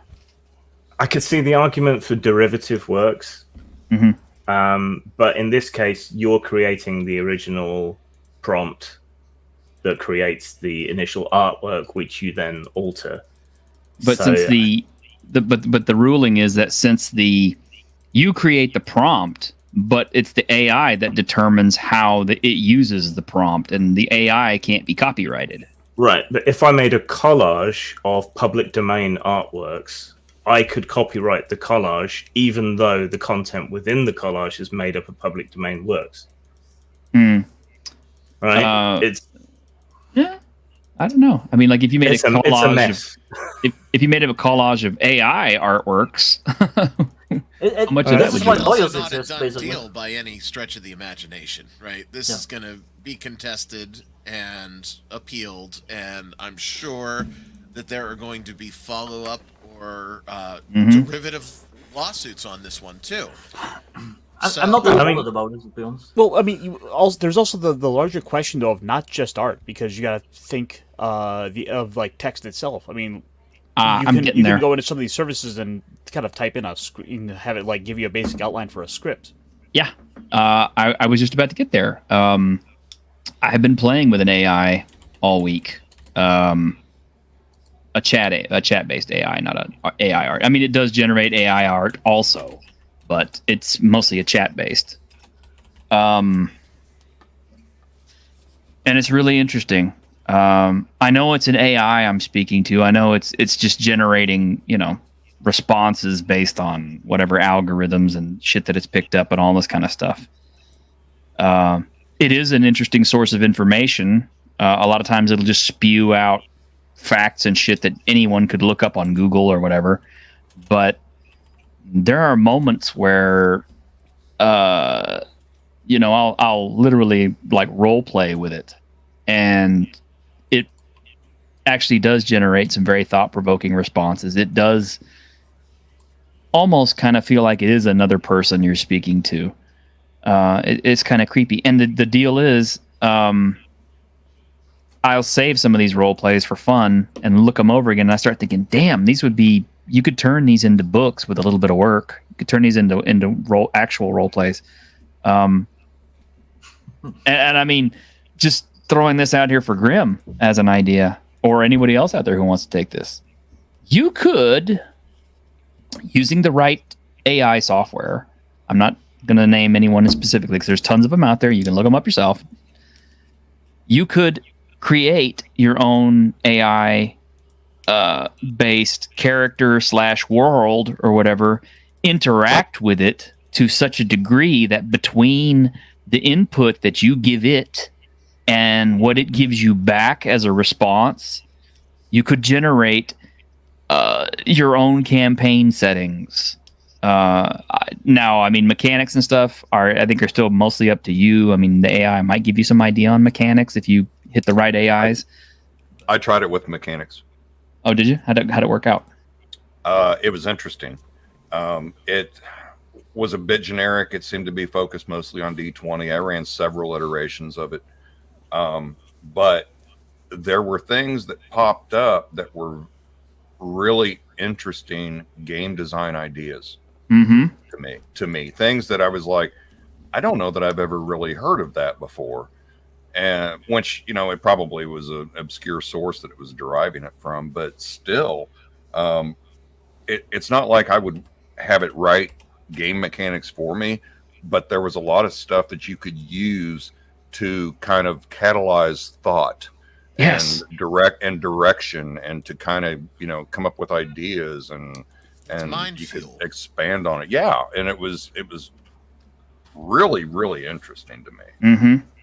It's scary, but it's also kind of fun and it's enjoyable in its own way. I don't know how to describe the experience. It's just like when you're, you know, when you're deep into it. You know, we're role players. Getting into roles is something that we do. If you role play with an AI and you assume that all your decisions are based on whatever character that you're running, as that character thinks and speaks and everything else, then what the game gives you or what the AI gives you back can become the basis for a story, or it can become the basis for an adventure, or a scenario or whatever. So I see potential in this in a big way. Well, so far I haven't found it useful for using like as a substitute games master, which I think a lot of people have tried, because either you run into its ethical boundaries where it won't let you describe how you want to stove in an orc's head with an axe or whatever. And whenever I try to get it to generate a dungeon, it will give a grandiose description, but then when I describe exploring it, it just takes me straight to the end, the treasure chamber, without anything in between. It will skip details. You literally almost have to remind it constantly that, hey, we're in this spot. You still need to do a little bit of your own legwork on that. So it's not entirely like free form, you know, but it's good at more natural sounding translations, which is why I got tempted to translate that Japanese RPG. Mm-hmm. I'm not going to do it. I was saying, if you ever do, give me a copy. Yeah, I would like one too. But and it's great for generating ideas, like you said, but it can tend to be a bit repetitive. Like if you ask it to give you 100 whatevers, it will repeat them quite a lot. Just slightly different and wording. it's also quite woke. Not to, I hate to use the term, but it's like I have to chat GPT 4.0, and I've tried to use I've tried to generate dungeon scenarios and adventure scenarios using it just out of curiosity, and they all have some kind of environmental theme or some kind of like social whatever theme, and I'm like, everyone banded together to fight against depression. And it's like, and so I have to change my prompt to be like, please do this again, but this time make it a little bit less, make the heroes a little bit less like goody two shoes. As the TV character Archie Bunker regenerates the last adventure. Well, I mean, that is a thing. And sometimes it will get overly cautious about issues of consent. It depends on your models too, right? Yeah, it does. It does. I don't think it's any secret or thing that I'm trying to keep hidden. In the stuff that I'm working on right now, I'm using all 100% AI art, but it's my own model that I trained it on. So, because I've had a lot of people say, well, how did you get it to be this consistent in look, right? Because it's not just all over the place. I have consistent colors, consistent figure sort of theory built into the AI. That's not just the pay pigs, right? It's very specific and tailored. But I know that model is going to be producing stuff that is only good for this task, and I put a lot of time in, and I think with any model, what you put into it is what you're going to get out of it. So true. It's Raven. It can learn, but what I have noticed is it also has a little bit of problem with memory. It will not remember stuff. It can generate, you can ask it for a character. It will generate the name. It will possibly even generate the appearance if you prompt it enough. But let's say you're rolling along with your story, even like an hour later, it will completely forget details about that character. And you're having to go back and remind it. It's like, well, I'm gonna, the character's gonna do. I keep going back and telling it, it's like, that character lost his arm. He doesn't have an arm. Especially for commercial AI, that's going to happen all the time. It will learn, but it will never learn more than what it's told not to learn. It's Mhm. not like Terminator 2. I am a neural net processor, a learning computer. No, it's not that. It's the programmers have programmed in parameters that prevent it from ever being what they don't want it to be. Right. So it's like it is AI, And they better better but find a hope ways they around have. that. it's also not. Yeah, we better hope they have. Well, I mean, seriously. I mean, it's like we're all kind of building Skynet together. You know? Yeah, there will eventually, I think, come a time when somebody will just create an AI, an unfettered is the term, an unfettered AI, one that is not bound in the way that they want it to, and it will be able to keep growing, extrapolating, remembering, and that's where you end up with eventually the singularity. but I think in the that- meantime, I think there's a significant last mile problem there. What in the heck? I saw on the news today a weird story that came up. Apparently, there's a scam going around where these scammers will use AI to take your voice and emulate your voice to call your like parents or call somebody in your family and be like, "Hey, I've been kidnapped. You need to pay $1 million ransom." But it's like your voice, but it's being like regenerated through AI. I thought that was weird. Like, that's like old. That's like light stuff. People are actually using AIs to crack people's passwords and shit. And and think about this too. Voice for phone banking. And the scary part too is if you think about it, your biometric data, if you use your phone and stuff like that, hey, that's out there. Eventually, if the AI gets a hold of that. I've used Chat GPT to like try and generate some rules for like BX stuff. It does it pretty well though. It tends to throw in like random 5e-isms, like a disadvantage and advantage and stuff like that. And then Those I are good remember, concepts. well, yeah, but they're not really like part of like basic expert system. No. So, but I remember asking it for something about firearms, and it gave me like this whole lecture on how it didn't like violence and blah blah blah. And then I asked the same thing about like melee weapons, and it gave me like this whole thing about like axes and swords. I'm like, okay, that's like very I tried biased. to use it to translate some Irish stuff into Castles and Crusades, and it knows Castles and Crusades somehow, but it doesn't. Yeah. It can't do it. Like everything it had was wrong. Yeah.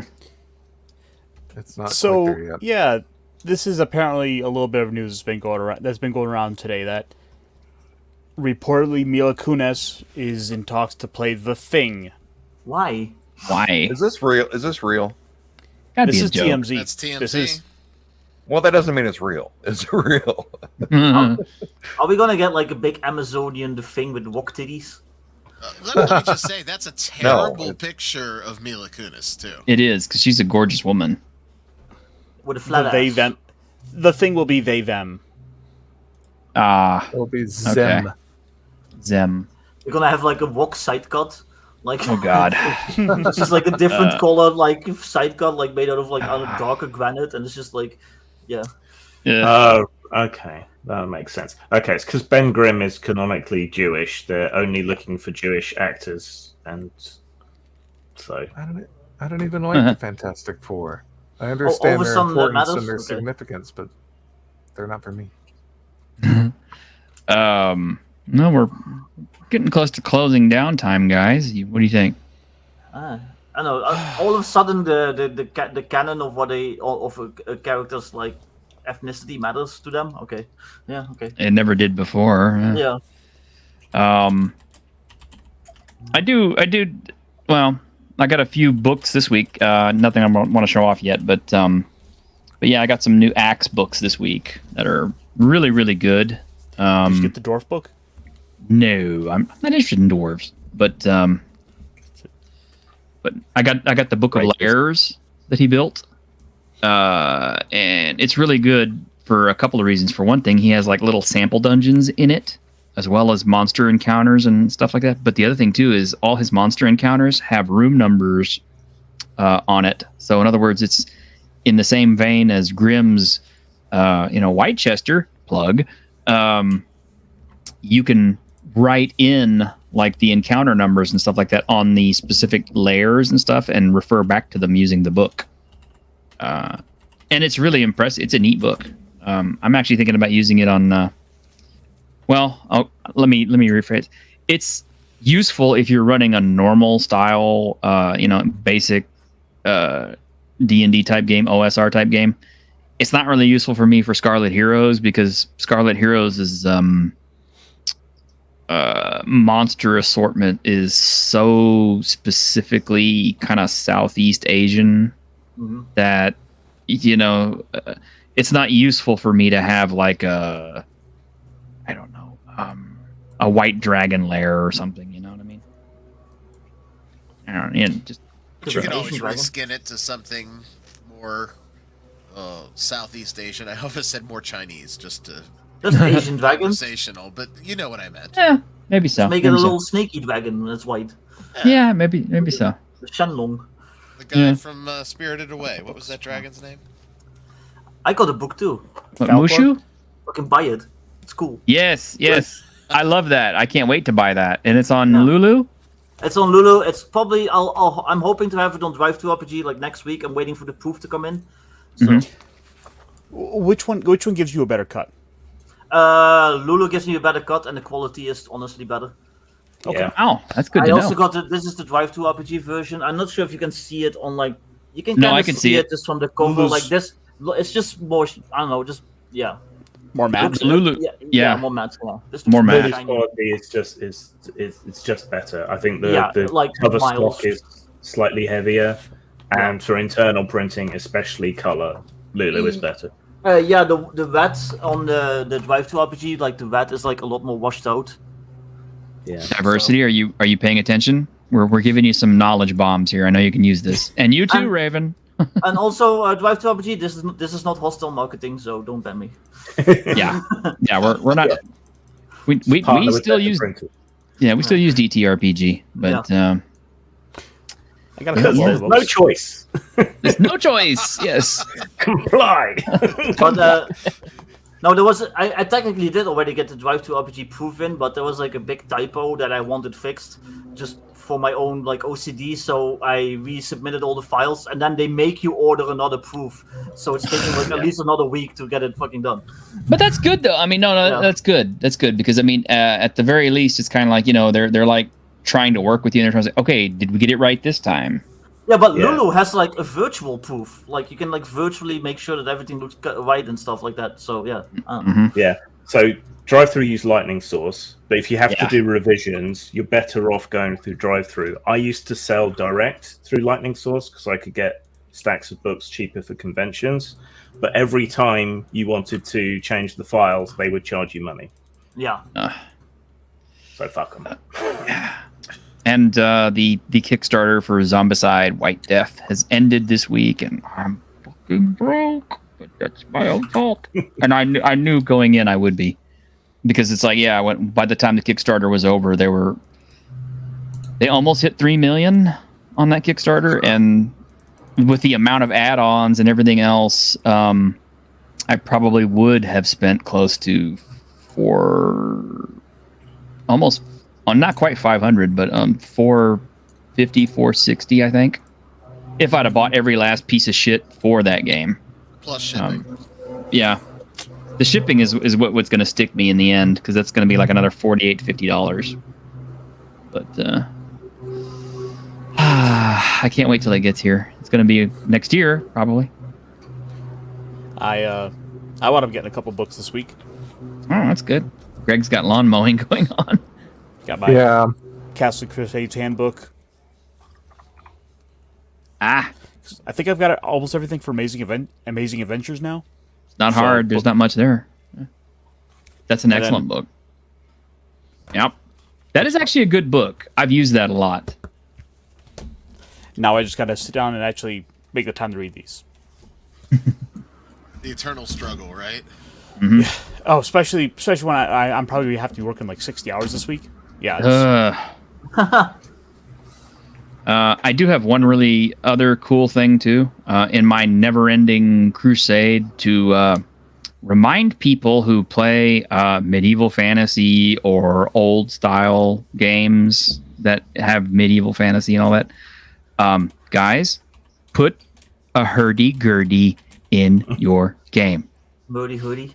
Yes. Accordion. It's like what? It's like a pepper mill fucked an accordion. Yes, it is. But my God, it sounds so awesome. It's so much. Dying Breed. I know you're going to put those in your game now. Already have. My co-author. Yes! My co-author has bought one. Oh, and Awesome. of course he's a master at playing it. Don't tell me. He is. He's a co-author. He's his next Dungeon Synth album is going to have a lot more. I despise Greg's I despise Greg's co-author because he's like a Renaissance man. And he does I love everything, Greg's like, perfectly. co-author. He's like a master at everything somehow. Like, fuck off. It's like Greg's- everything cool that I do. I'm like my co-author. It's like I haven't done shit. It's like, Yeah. All right. If he really is a outsource Renaissance the man, labor. he'll probably die of the plague. Yeah. One can hope. Greg's co-author reminds me of Robert E. Howard because he's kind of that kind of guy, that rugged individual type person. I'm barely good at one thing, and I don't even have any confidence with that. So yeah, like screw that guy. Is he even real? Is he like a Canadian girlfriend? Or- Yeah, Ooh. oh yeah. it's She had like a a really Canadian advanced AI that Greg just. My co-author's wife is smoking hot too. Oh, of course. Yeah. Not Well, even if he's so cool, of course she is. He's on. He's I think follows me on Twitter. I think all the Canadian girlfriends just got replaced with the chat AI girlfriends. Well, Well, no, they wiped that out, didn't they? And lo, there was much wailing and gnashing of teeth on incel forums. there are still ways. Believe me, there are still ways. I found a few this week, kind of unexpectedly, but it worked out that way.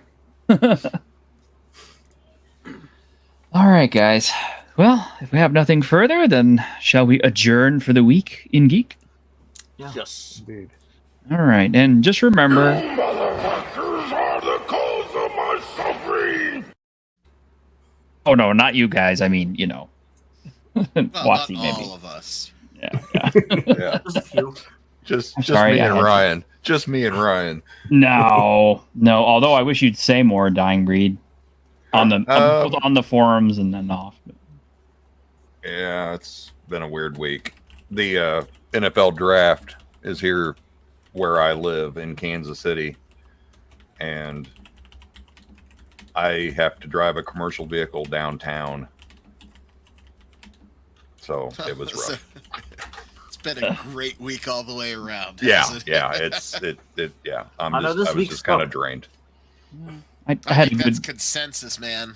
It was just a melancholy week all the way across the board for a lot of us. So Yeah, Here's kind of. to a Although better yesterday week. was good. Yesterday was good. Well, what was good? Give me. We like good. Spread the good. Work was Oh. good. I got to watch the SpongeBob SquarePants movie again. I My never laughed harder in my life. Best It was so day funny. Ever. I mean, The I one with, got Kiss this morning, but everybody's tired of me pulling out He-Man, so I'm not very. I've don't seen pull it out the too. dick again. Don't pull out King Piss. Yeah, Ryan's pulling out his Any He-Man. world friend sent me that to Aw. review, which I did today. So. That's nice. He sent me a PDF copy of that, but still, Wow, I'm glad you that's got it. because you're a filthy foreigner. That's okay. I don't mind. You guys live in the same country, so it's understandable. It's region bias. Yeah, I kind of wish for his first adventure it would have been something a little bit more in the zombie vein type of thing. Because I just can't find a lot of people who want to play modern anything. Yeah, Well, don't it's the tell me about 80s. it. It's 1900s historical role playing. Yeah, it might as well be Yeah, with 1900s. Yeah. bigotry and racism. Bigotry, You know, racism. Off the cuff, just real quick, that I played that passed me by for about a decade. That is pseudo modern. It's post-apocalyptic. I played The Quiet Year last night. Oh, with my wow. group, and it was amazing. I really had a good time with it. So I don't I know never if heard any of you it. guys have ever played it. I will. I'll shoot it to you guys afterwards in our message group. But it was absolutely fantastic. It's a hybrid tabletop role playing / city building / map drawing game, and Oh, wow. it was spectacular. So That sounds fun as hell. yeah, it was a really good time. I do So there I was do a want to bright throw spot. That's awesome. I do want to throw some special mentions out there in the chat. First off, Diversity and Dragons. He's a friend. I like this guy. His channel's bigger than mine. But I won't hold that against him. So hopefully, maybe he gets to throw me some of his traffic. But if you're not subscribed to Diversity and Dragons, you should, because his channel is really funny. I like watching him with Mouse and everybody else. I'm hoping Mousecock will come back on sometime, Diversity. And the other guy is author Raven C.S. McCracken. He's an awesome dude. He has the World of Cinnabar books out, which, you should check them out. They're great. Even if you don't play the game, the world building is so much fun. And it's the most 80s awesome thing ever. Should definitely check it out. Mine it for ideas, if nothing else. And also, he's a really awesome human being and very fun to play a game with. If you could ever play a game with Raven C.S. McCracken, do it. You will never enjoy a game more. The world of Cinnabon, you said? Cinnabar. He's got a new project. I don't know how much I should speak on it, but I did get sent a preview copy of it, and I'm really excited about it because it kind of tickles my giant mecha fantasies and superhero fantasies. And I don't know. Maybe we should get Greg on board for that one too. But yeah, I think World of Cinnabon would be a post-apocalyptic game set in dead malls. Yeah, or the airports. Yes. Well, It's a burger punk idea. Yeah. Oh no, that's a new genre now, isn't it? Burger punk. But someone has already kickstarted a game for it, and I know that James from Neckbeardia has been working quietly for a while on that. Yeah, I love that guy. Speaking of which, where's our guard bro? Rolling in a pile of money. Yeah. Hookers and blow. T-shirt. You need to reach out and invite James on. Oh, that reminds me real quick. Garbro, he was on Diversity. No, he was on inappropriate characters. Yeah, inappropriate characters the other day. And he was like quietly name dropping me, which I appreciated. But then I just randomly did like a $2 super chat that said buy modern necessities, and I made Pundit read it, and he actually looked it up and he read off the description, and then he was kind of jokingly complaining about it. So I said like, well, I learned marketing from you, Pundit. So I was pretty proud of myself for that little bit of trolling there. Yeah, we do like Pundit for the most part, but. I'm not going to talk any shit about him. I do need to get his latest book, even though I think it's a compilation book, the Gonzo fantasy thing. I think so. But it's still worth it because it takes all of the PDFs that he did for the Gonzo fantasy game and it compresses it all into an actual book so that you can physically have it at your table, because we know I'm all about physical media. Maybe, if I start another channel, maybe that's what I should call it. The Physical Media Man, or the Physical Media Historian. Physics with physical media. I don't do physics, though. I suck at math. I really do. That's the joke. Oh. But if you do physics, people will think that you can actually do physics. I'm like, I don't actually do any physics. No, man, you're subverting expectations. Oh.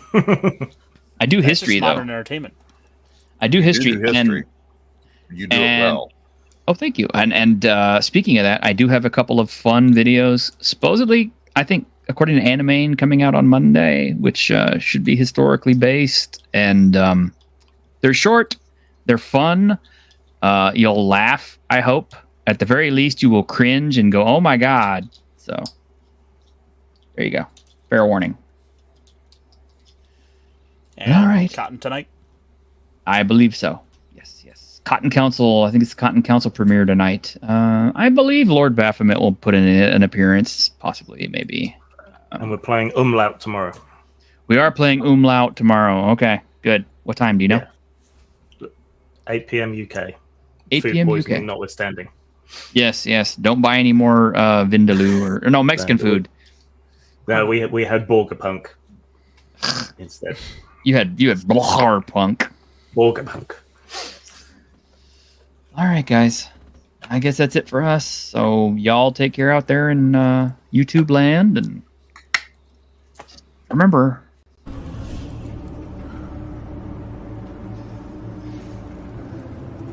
On behalf of the staff of the Independent California Motel, I wish you all sweet dreams.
Wake the fuck up, samurai.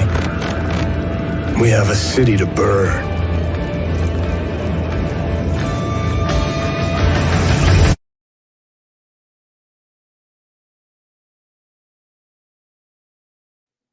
And a quick reminder to everybody out there, put a goddamn hurdy-gurdy in your fucking game.